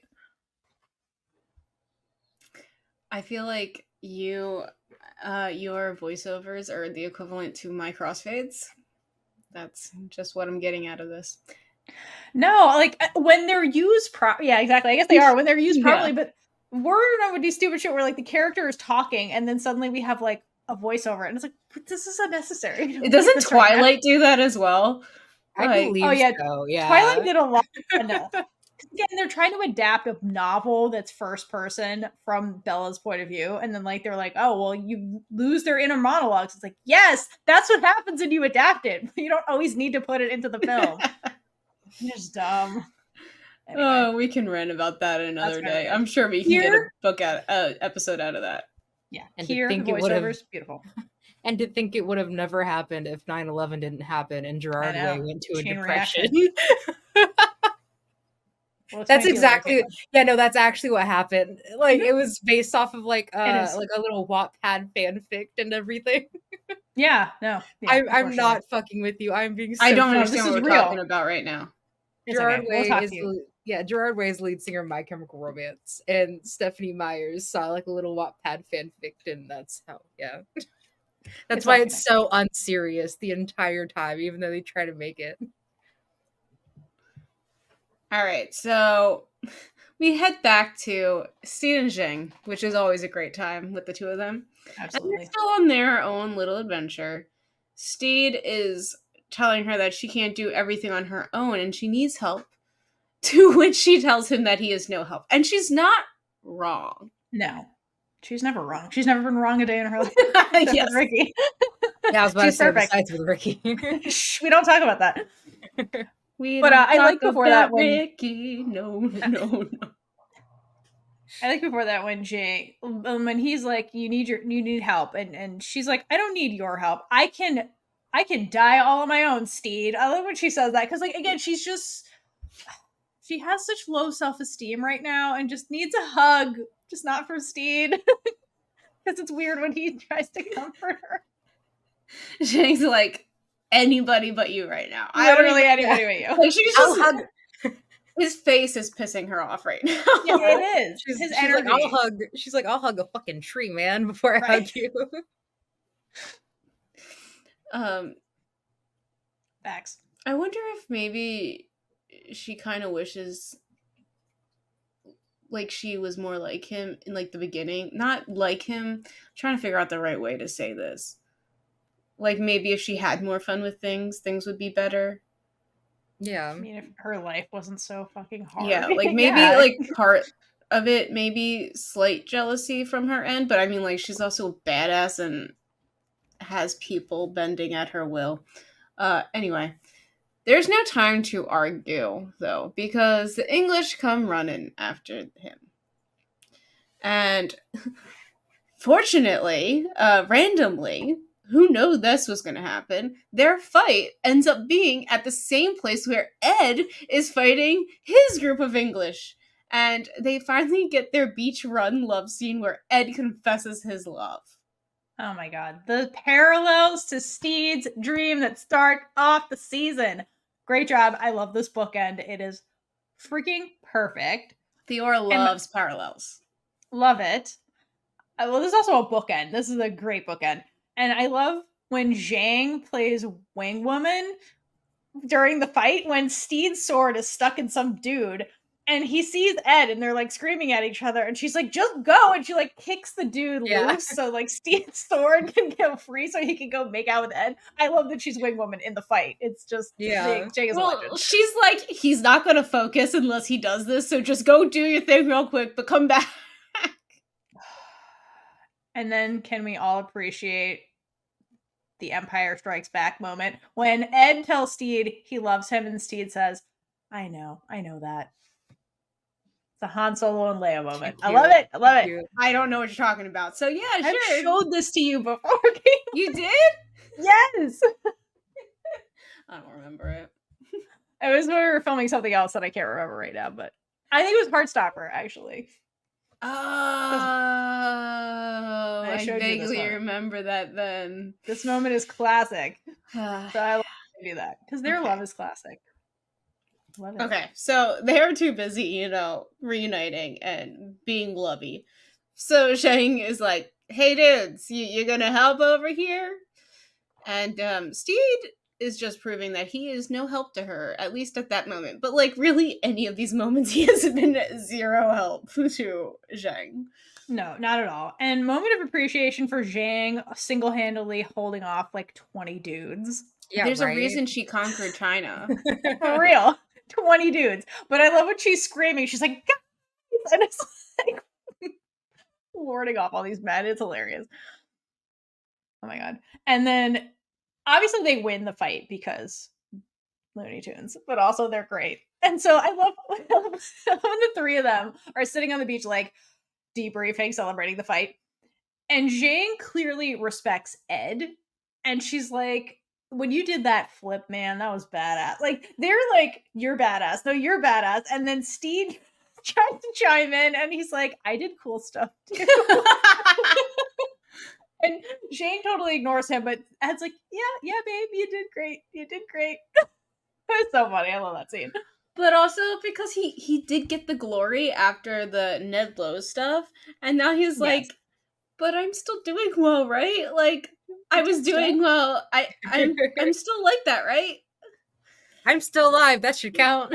Truly, though, Steed has very much come a long way because, like, you can see it in the fight. Like, he was like, he shot one guy, stabbed another. Like, he did. He learned skills. He survived. He could have easily gotten killed because they were holding off like 50 people, but he survived. So, kudos to Steed. He has come a long way with his piracy skills. Yeah. Yes. Back with the crew, they are escaping from their prison. And when they're escaping, Olu finds Auntie all bloody in the corner. And Jim comes to the rescue and tries to help bandage her up while Olu holds her hand. And this whole scene is lovely and terrible at the same time. So Auntie apologizes for being so hard on Olu and explains that she was just trying to protect Zheng, but because like Zheng is her daughter basically. Whatever it is, like adoptive family, like this is her daughter. She's protective of her because she is a badass and always out there fighting for everybody. Well, not fighting for everybody else, but just like ruling and like not thinking of herself. So she's like, someone needs to look out for her. And she says how she now sees that Zheng needed someone who was soft like Olu in her life because of her just consistent, like, I don't even know how to explain it. Just Auntie rules with an iron fist. That's what it is. Yeah. And so does Zheng. That's kind of her leadership style a bit. I mean, she's a negotiator, she's strategic, she's smart, but like there's that iron fist component, which you could argue is her trying to be like, I'm just as tough as men. Sometimes women have to be 10 times as ruthless to be taken seriously. So I'm sure Auntie was conscious of that because she's also very strategic, hence like keeping the naval map and all that stuff. So I would imagine she was conscious of that with Zheng. In order for Zheng to succeed, Zheng would have to be like rule with an iron fist kind of situation. Which unfortunately, when I was doing my little research about Zheng, I could not find who Auntie was actually based off of. So Auntie is just here to give the character Zheng some extra comfort and be the little Jiminy Cricket on her shoulder. Yeah, or they had to give her some kind of second, and this is her second, basically, which is also Auntie's role.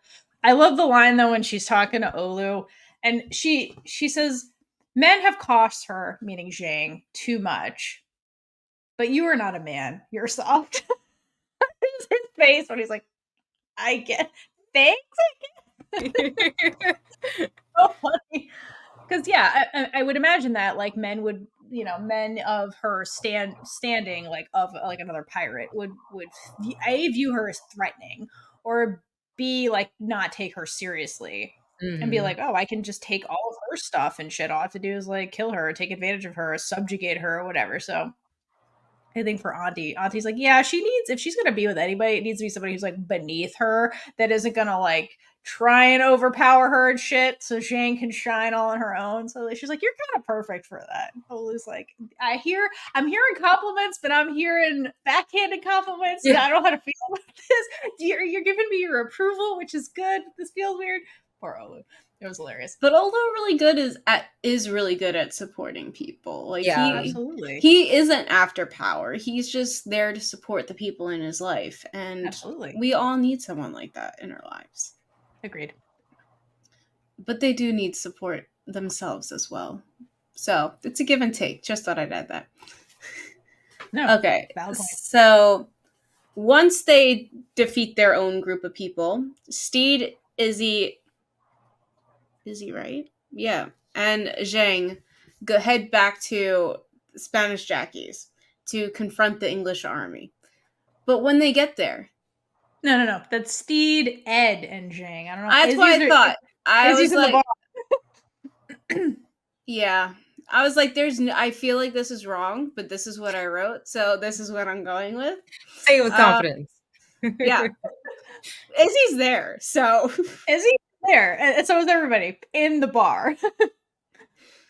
Anyway, this group of people come to confront the English army. But the English... Yes. And the Englishmen start to die. I'm assuming it's die, not just pass out. Correct. Yeah. My notes say ass out. So. It's an ass out. We say that later, just not at this moment. Because they were poisoned. And then the Spanish Jackie just starts laughing and says, everyone's poison trained in her household. Like, oh my god. They know how to deal with it. The scene was so funny. First of all, I love, because like earlier, basically like, she's like, Roach, I need some brandy. And then he tries to give her brandy. She's like, no, I'll give you the good shit. And then it's like this like dusty ass bottle. He's like, I guess. And gives it to Jackie. So like she starts cackling at this scene, which is hilarious. And Roach just like puts it 2 and 2 together. He's like, oh, this is this weird brandy. And he's like, what the fuck was in here? And she's like, nothing you won't fuck with. It's so fucking funny. And this poor Swede is like, been poisoned. Yeah, when I saw that, I kind of pieced it together before like they admit that they were poisoned, because Yeah. like I obviously Jackie would be kind of like anxious, like angsty, like anxious in general if Steed actually was getting poisoned, because like for one, we haven't met the other husbands besides one guy, or technically two, the dead pirate that Jim killed, and then the uh bartender. Yeah. But she obviously cares a lot about Swede, so like obviously if he actually got poisoned, she'd be like up in arms. So I kind of just like assumed they were all poison trained, because like that's a very much so like Spanish Jackie coded type thing. Like, can't really risk it. I fuck with or I piss a lot of people off, so might as well just poison train everybody. Just be on the safe side. Yeah, no, totally. I mean, think about it. Her clientele are criminals. So yeah, this makes totally sense. My other favorite part about this is that the Swede had no idea he was poison training. How was he poison training these people? He didn't even know. He's like, I am. He's like, you're poison trained. And he's like, I am. Well, I it just might love be that he doesn't know what's going on. It might be during the shared breakfast, because like she might put, because like for poison training, it's just like little drops, and then you Yeah. increase the dosage. So it could just be like pre-mixed into like whatever they're drinking. So that's how. I love she doesn't tell them. She's like, no. She's poisoning all her husbands every morning. Because I mean, like logically, if like people knew that they were poison trained, they would like look into that and see what poisons they're not trained with, and then try to True. like loophole that. So like it's better off that like they don't know that they're poison trained, because like like That makes sense. Yeah. It's not lying, it's just omitting information, because I feel like Swede would think that's very cool, and it wouldn't really click, and he would just go around and be like, I'm poison trained, and they'd be like, That get is the fuck true. away from me. That is true. Good job, Jackie. She knows how to protect her dogs. people. She's smart. Okay, so Zheng gets over everybody dying really quickly, but nose dude Ricky is still not dead. So Zheng gets pissed off and is about to kill him for killing Auntie. But luckily in that moment, Auntie shows up and is like, no, let me. I'll kill him. Okay, so Olu gets Auntie to admit that she is proud of Zheng, which Zheng desperately needed to hear, because she is a badass. She has conquered China. She knows that she's amazing, but she needs someone in her life to tell her that she's proud, that they're proud of her, because I feel like everyone needs that. Just that validation that I'm doing great. It is interesting though, like, so at first when Auntie first sees Zheng, she falls into old behavior and starts scolding Zheng for being late. She's like, well, you took your sweet time getting here, Zheng, what the hell? And then, like, but you see, like, Zheng's face. She looks like a scared little girl in the scene, because does mommy approve of me? I failed, basically, is what's happening. And at first, Zheng's like, well, I was late because I got roped into helping these idiots, like, And so Auntie's like, oh, so you had help. Great. And that's when Olu's like, softer, Auntie. Because, like, okay, think about it. So in this moment, like, Zheng is a scared girl, like, again, afraid that mommy disapproves of me. But with the help of Olu, Auntie's like, okay, let me be a little softer on her. And that's when she gives her the validation. And is basically saying, okay, Zheng, I accept your decisions that you made all on your own. Because up to this, like, they're partners, right? So, like, this was Zheng on her own making decisions. And, like, to hear that she just, like, Auntie disapproves of that would have hurt even more, to be like, oh, I alone am not good enough for you, kind of thing. So I'm glad that she does give her that validation. And then they hug. And it's a short but powerful scene, especially, like, with the hug. It really adds to the complexity of Zheng. And in the hug, there's this just, like, relief on Zheng's face that is just, like, everything. Because to her, it's like, oh, I'm getting a second chance, a chance to change, and acceptance from really the person she loves most is Auntie, obviously. What I find really interesting, and it's almost like this scene, we didn't get the full scene. It's almost like they overlaid a different scene with this, because we linger on Zheng's face, and you watch her towards the end. She's schooling her face back into like Pirate Queen mode, almost like she shouldn't be showing emotion, and she's showing emotion. So I feel like we didn't really fully get this whole scene, and I feel like she would have, like, broke out of this and be like, yep, let's carry on. Like, you know what I mean? School your face kind of thing. Yeah, because it is time for business.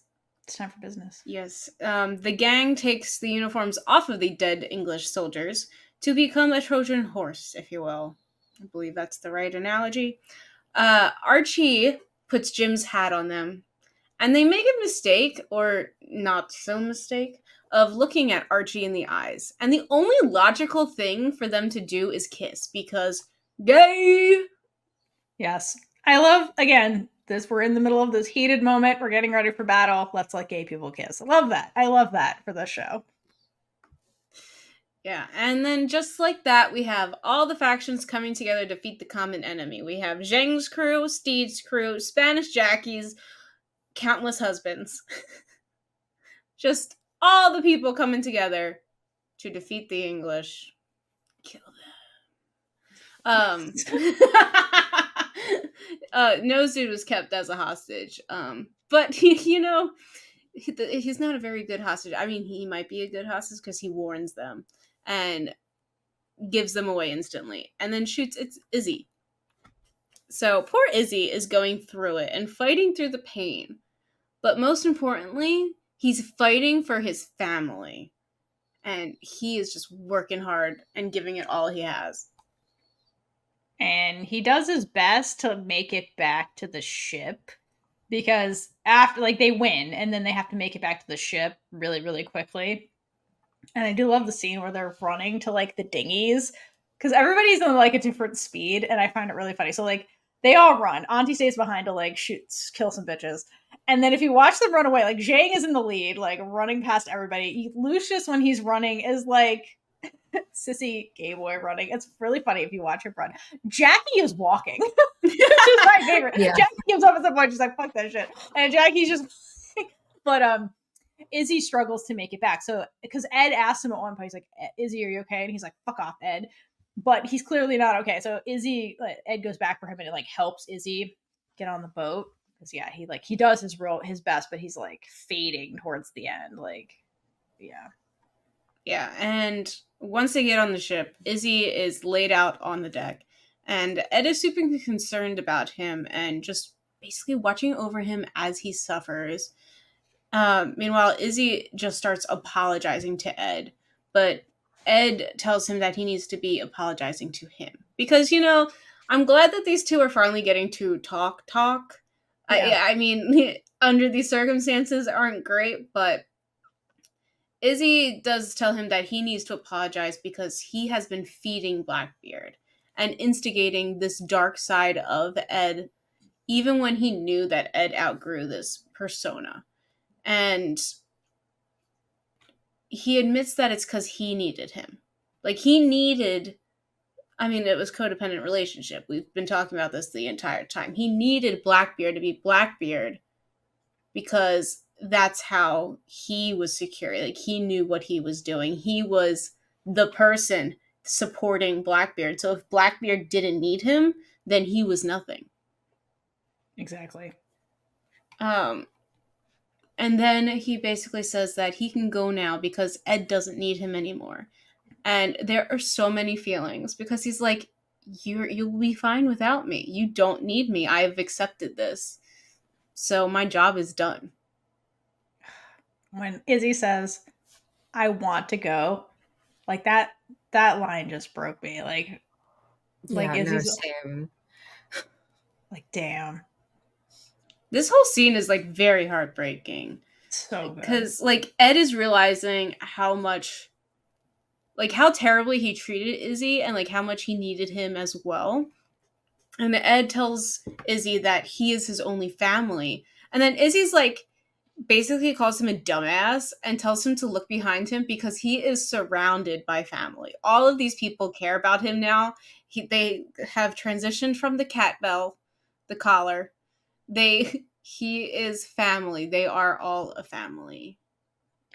And then Izzy finally validates Ed, which is what he wanted, really, like, in season 1, where he says, they love you, Ed.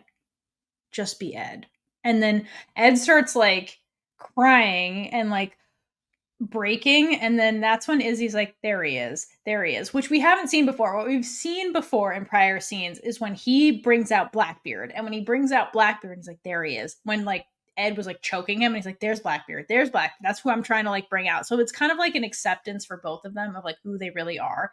Where Izzy is, like you said, bonded with the crew, he's being real with Ed in this moment. He's like, Ed, it's okay to just be yourself. Like, you are loved by more than just me. Like, it's okay, do it. And then he does, and then he's like, good.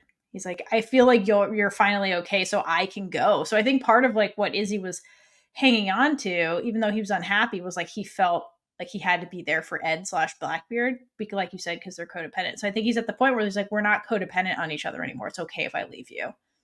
It's time. So it's just like, it was a huge moment of growth for Izzy and a lot of maturity coming from him. Not that he has been in his own way, like kind of the whole time, but like, damn, what a scene. It's sad, but it's such a huge, well done, well acted scene. I just love it. It is. And Ed holds Izzy as his life leaves his body, and this whole thing is super sad. Like, I even feel it right now as we're talking about it. Yeah. It's such a great scene that we can feel it just by talking about it. And it shows how much they have both grown on the revenge. But also, I feel like with Izzy's death and Ed holding him, that is the last part of Blackbeard, really. Yeah, that's a really good point. That's the like final. He is fully Ed now, because Izzy was the one bringing back Blackbeard. There's no one left to bring back this guy, because even Fang doesn't want Blackbeard.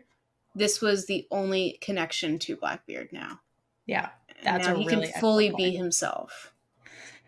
Yeah, and what's cool too is that in this moment too, like surrounded by the crew, like everyone on that ship is like united in this moment. So it's more than just like, yeah, Ed is fully Ed, but there's a togetherness to this scene that's also really impactful and unique to the show so far. Yeah. Like even Zheng and Auntie, they're just like, they're part of the crew now. They love, and he's pointing and he's like, they love you. And like Zheng is in the front row. I'm like, Zheng don't know you. Right. She's crying. Like she's in it too. I'm like, yeah, they're all just bonded over this. Zheng is along for the ride at this point now. She's trauma bonded now. There's no going back. 100%. Nothing like bonding like trauma bonding. Anyway, they bury Izzy, and 1 minute later, Zheng approaches Steed and Ed about working together. Zheng tells Steed they will need him to... Yeah, okay. So, basically, Zheng is telling Ed that they should work together, and then turns to Steed and says, we'll need you too, because he is a damn fine pirate, which he tries to get her to elaborate on because, you know, he loves compliments. But he's just pushing it now, and, like, you get what you get with Zheng. I love how Auntie's like, just take the compliment, bitch. Because what I also love about the scene is Auntie's also there. So Zheng is asking for help, which is new, character growth, and Auntie's there supporting Zheng, being like, let's be on a team, let's work together, which is all character growth for both of them. So I love that. Exactly. I hate how Izzy got killed off. It's not fair whatsoever. He deserved to find his own Steed. But in terms of the plot, he was a plot kill, unfortunately. So, yeah, and like even with the way that like this season ends, it still is pretty open-ended for a season 3. That could just be me being delusional and cannot speak, apparently. Oh my god. I kind of feel like, I know this is not Bury Your Gaze, but it still has the essence of it in a way, because it's just like Izzy and Ed would finally be happy together in a way. And then as soon as Izzy found happiness, he got dead. Well, so this is different than the whole Bury Your Gaze thing. With no, that's Bury why I was Your like, Gaze, it's not that. Yeah, it's total like with like I definitely see why you brought it up, but like it's like usually, unfortunately, how it happens is here's our one token queer character. Oh, they die. They off themselves. We'll give you some brief, vague backstory about them, but that's it. We're done. And with this, we thankfully got to we got to see it through as a crew for Izzy. So it was very nice. Yeah. It just sucks that when he was like Yeah. has an opportunity to be Coming happy. to terms. But I mean, it had to be Izzy because truly everybody's invested in Izzy, and Izzy is at the end of a character arc. Yeah. So like narratively it makes sense, and it is an impactful, all of that was so impactful because it was Izzy. If it was somebody else, it wouldn't be this impactful moment. It wouldn't be something that changes Ed, like you said, his final transformation. Like it had to be Izzy, like narratively speaking. So it sucks. Oh no, but I get that. I just feel bad for him. Yeah. yeah. Izzy or Steed? That's the only way it would work here. Well, Steed would turn him into a raging lunatic, so I don't think that would help. I'm gonna get closure. Anyway. They sure do.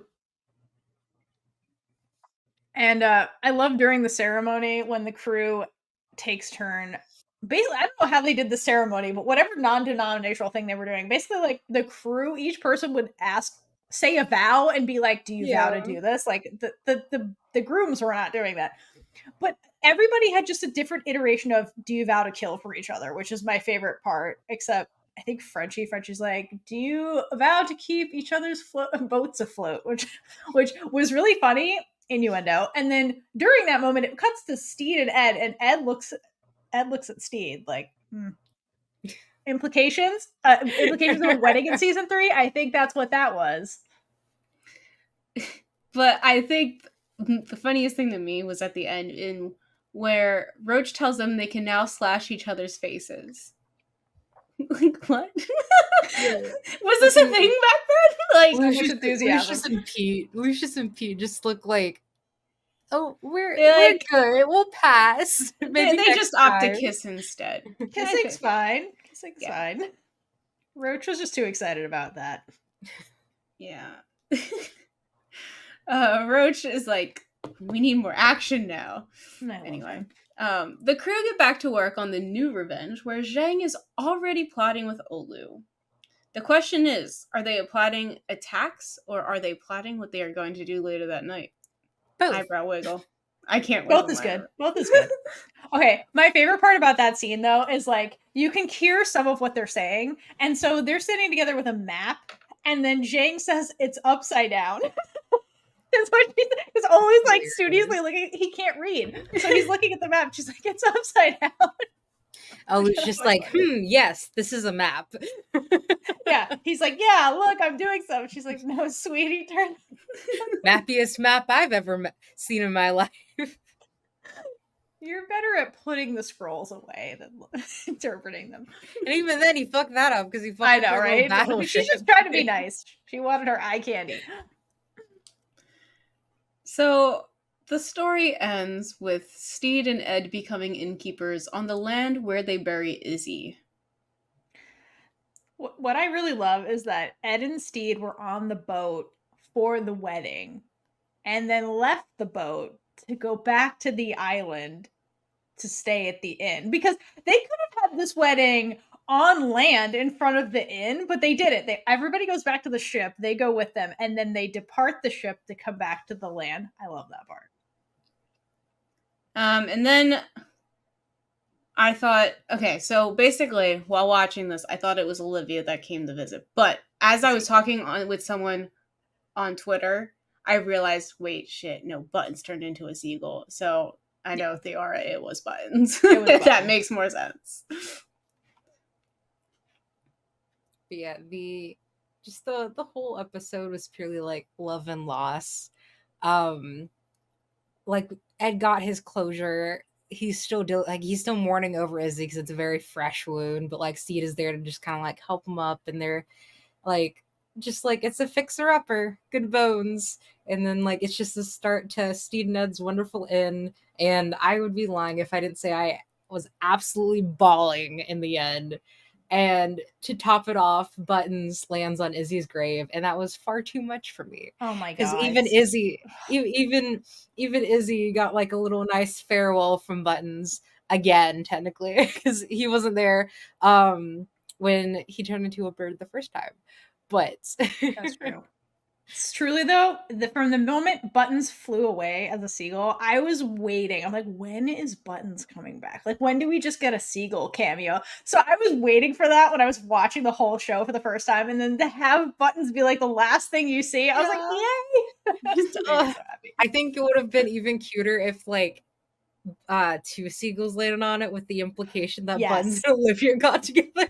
That would have been really cute. With a baby seagull. That might have been Moving on a little bit too fast. That would have been cute. It would have been very cute though. But they get their happily ever after, which in my opinion is the perfect ending. I think the show did end very well. Agreed. But what do we want in season 3? Woo! I Okay. think do it. something wonderful would be a little Where's Waldo in season 3, but it's with Buttons. Just have a Yes. seagull in every Just shot. have this. Yes. No, not even seagull. It's just Buttons like in the background, like Oh. walking around, like looking at the crew. Because like it could be any seagull, but like it could like yeah, Buttons seagull specifically would be hilarious. But I think it'd be even more funny if it was just Buttons like in the background, actor. full human. Because it turned out he didn't actually turn into a bird. They're just all thinking that he turned into a bird. Because I think that'd be hilarious for like Buttons to still be a human, and then Roach to be like, so you lied about him turning into a bird. Or I would love it if that or Buttons, because Sea Witch can transform back to human form sometimes. And so yeah, they randomly run into Buttons. Little were seagull.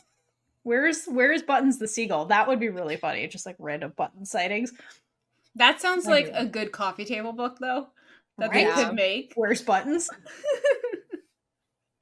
If anyone wants to make that for a show, that'd be amazing. Okay. If you're allowed to. Things I want to see in season 3.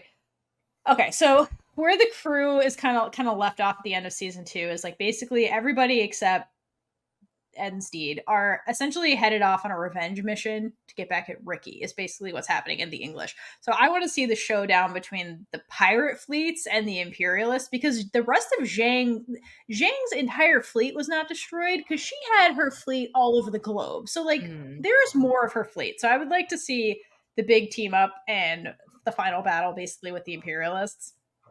See, what I would like to see is Zheng just beating the ever-loving fuck out of Ricky, like Yes. full on top of him, just pummeling the fuck out of him. Yes, I think everybody gets to get a punch in, including Spanish Jackie, the Swede, all of them.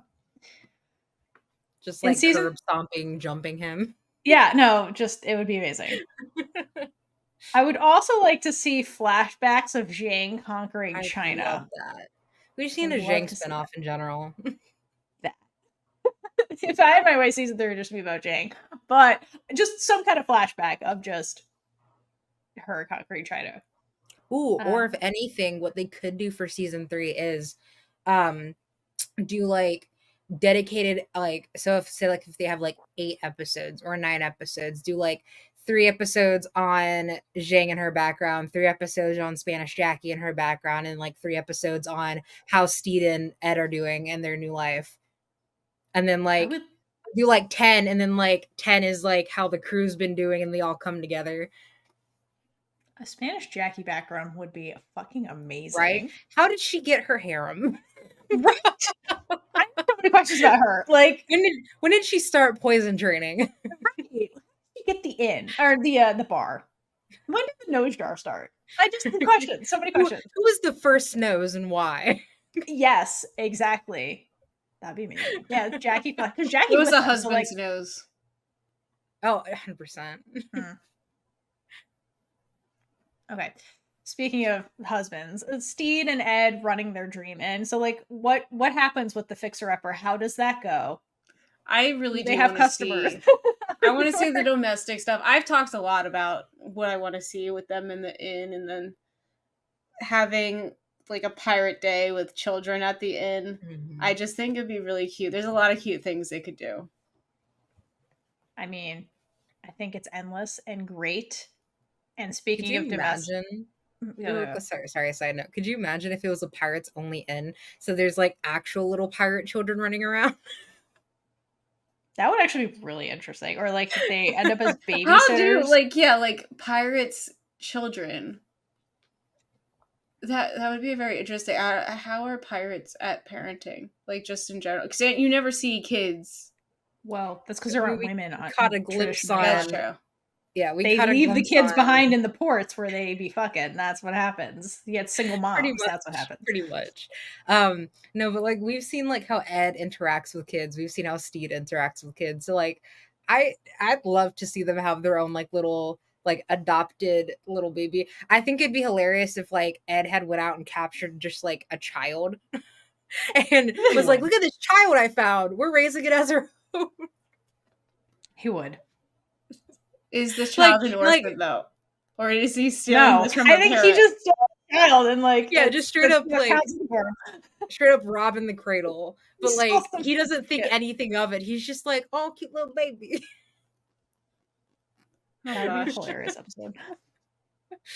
Wait, who's stealing the child? Ed. Ed. Would be the one to steal the That child. would make more sense. I was like, because Steve Yeah. would understand everything. Yeah. Ed wouldn't. That would make more sense. Okay. Yes. Yeah, I was about to say Steed would understand the implications and be like, "We need to fucking get this child back Steve to the would bring parents." up the idea of having a child, like adopting a child, and Ed would be like the next week, maybe like see a child, be like, "Oh, that would be a good one," and then brings it back. I to adopted Steve. a child. And Steve's just like, "Where did you get this child?" He's like, "Oh, it's just sitting on the side of this like business," and it's like, "We gotta bring the child back to its parents," and then it's a whole thing. Yeah, that's a whole episode right there. I think it'd be hilarious if like they had kids and Ed just demanded for them to call him Pop Pop. Oh my god. Yes, let's bring that back.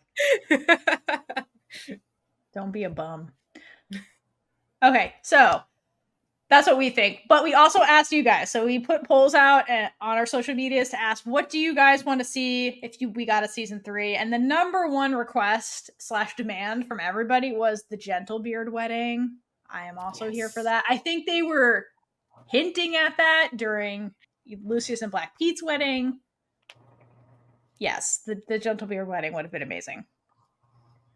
And our friends at the Never Left podcast had a very like thorough explanation. They clearly thought a lot about this and said they want Ed and Steed to get married on the Revenge specifically.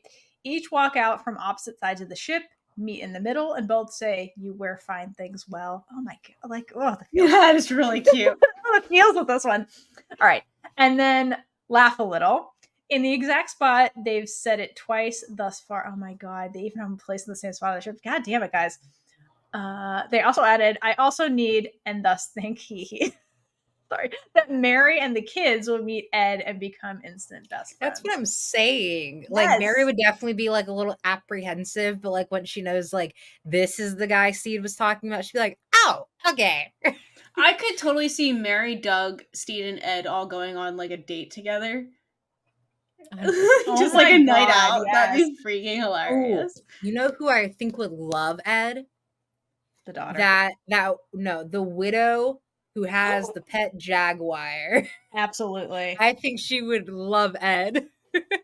She would love Ed because Ed leaves a trail of bodies for her and her coroner son or whatever. I can definitely just like picture it like Ed's like, "So can I come over and see Ned?" Who would also get along with her? Spanish Jackie. Yeah. 100%. I feel like those two. Oh, that would be start a a business booming together. business. Yes, exactly. That's how Jackie gets the bar back. She got to meet up with that woman. Right? That'd be amazing. Okay, second request from everybody. Offers. Bring back Izzy. That was a big one. This was a big one, and there's a strong argument made by OFMD Bingo 42. They said it best. Buttons is a bird. Magic is real. Izzy can come back. They're not wrong. They're not. But wrong. the implications of necromancy. Sometimes necromancy does not go well. Are we talking about D&D fuckery necromancy? Or are we talking about like supernatural necromancy? Like there's like a bunch of implications. You got to do it the right way.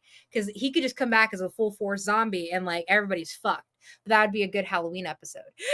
That would be an amazing Halloween. And also sad because they have to like kill Izzy, or they would have to like go to the sea witch to get her blessing to make him a real boy or whatever. And then you have the Pinocchio parallels. Yeah. So that would also be perfect. Oh my god, it would be like I feel like knowing Izzy's look, it'd be like in What We Do in the Shadows with like I don't know where this is going. so Keep going. because I know Kaitlynn hasn't seen it. So they have a little like what is the term called? I'm gonna call it apprentice. That's not the term, but they have an apprentice. I think his name is Todd or something. And Yes. Guillermo, he hates him. He does not like him whatsoever. Todd is very obnoxious. Todd ends up dying on accident, and they're trying to like bring him back. So they go to like this like shaman, medicine man, whatever, and like he like does this whole performance, brings him back, and Todd is a zombie, and Guillermo is like, he's a fucking zombie, and they're like, no, he's not. He's Todd. And like Todd just goes like trying to kill Guillermo the entire time. I feel like that would be Izzy's look.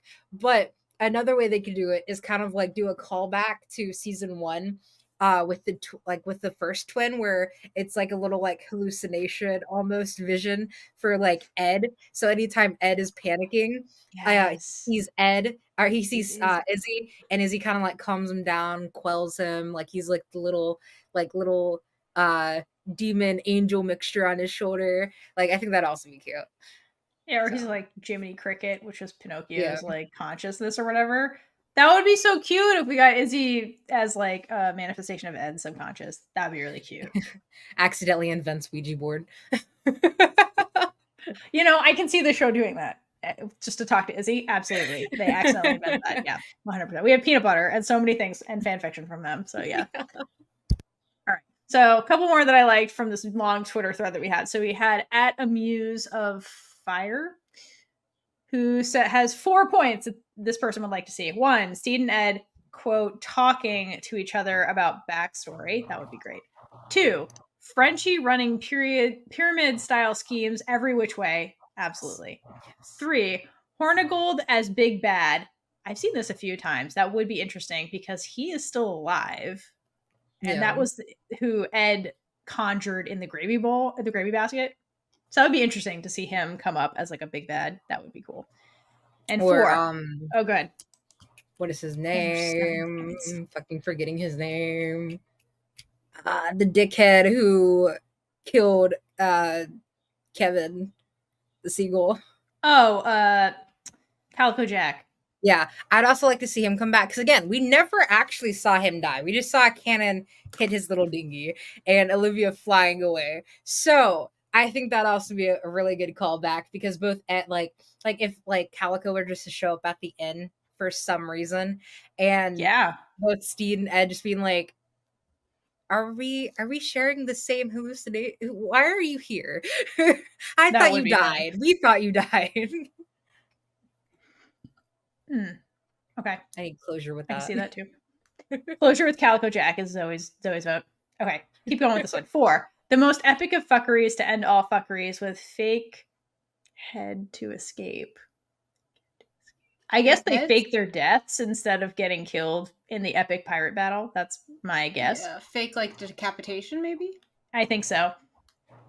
5, the polycule. I've seen that one a few times too. Yes, that is 6, Izzy's return, we were talking about. And Auntie being Auntie. Yes, more of Auntie being Auntie. Absolutely. All right. M_Isabella_Ray_. I really wanted a scene where it explores how Steed and Ricky are the same person who went on different paths. And I really wanted Steed to be the one to beat him for that reason. Yeah. Absolutely. Yes. I agree with that. I would love it if Zheng and tracks him down and shit, but like it's Steed that ends him. That's a full circle moment. I would love that. As long as everybody gets a punch in. That's all we ask for. Especially Spanish Jackie and Zheng. Just tie him up on like a pinata. Bring the pinata back. Yeah, exactly. Guys, remember we tried to do the pinata when you were traumatized, but let's do this for real with Ricky. Yeah, no, I'm here for that. All right. At Coney Island Chaos, I want Roach to have a story of some kind. We've mostly seen him reacting to other people's situations. I want him to have his own thing happen. like something from his past comes up that he has to deal with, or romance. Yes. I would love that. I would love that. I agree. Roach is just want- usually the comic relief. He could be the cook at the inn.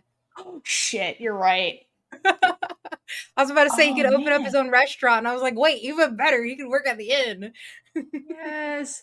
I would love that. I would love if Roach got like a romance. That would be really great. Or just some side quest that Roach is doing. Like maybe he has to like come up with the menu and then he explores the island and just goes on an adventure. Like that would be super fun. All right. Dr. _ Balzu. I'm probably saying that wrong and I'm sorry. A conclusion of the Jim, Oluwande, and Zheng relationship. I need more of them.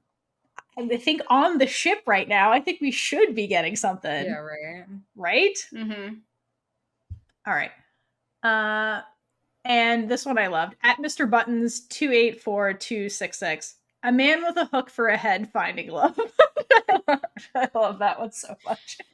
That was Steed's scary story. The man with the hook for a head. Oh, got it. Thank you. So he finds that person finds love, which I love. And lastly, my personal favorite from at Lori Ashwood. Izzy is a forced ghost. Ricky gets his ass whomped. Jackie gets a new bar and manages it with the Swede and some new husbands. Ed and Steed get captured, but pull the ultimate fuckery and fake their deaths, but live happily ever after. Yes. God, the lore for my head is just expanding. They find a new building. They own the inn. Jackie's bar is in there. Roach is in the kitchen. It's just expanding. Yeah. And that brings us to the end of Our Flag Means Death. We made it. We made it. But before we sign off and close out this amazing, incredible show, we have to give out our Big Gay Energy Awards. So if you're new here, this is something we've been doing since we've first started this podcast. It's basically an award we give to something we absolutely loved, or something that was very queer, or a character, or something that just had a lot of big gay energy. Like what encapsulated it for us in the show. So for all of Our Flag Means Death, what won the Big Gay Energy Award for you guys? The friendship between Olu, Jim, and Archie, because there's nothing like still being friends with your ex. And not being toxic. Yeah, and all of them hanging out together. And they're very cute and adorable. Honestly, yeah.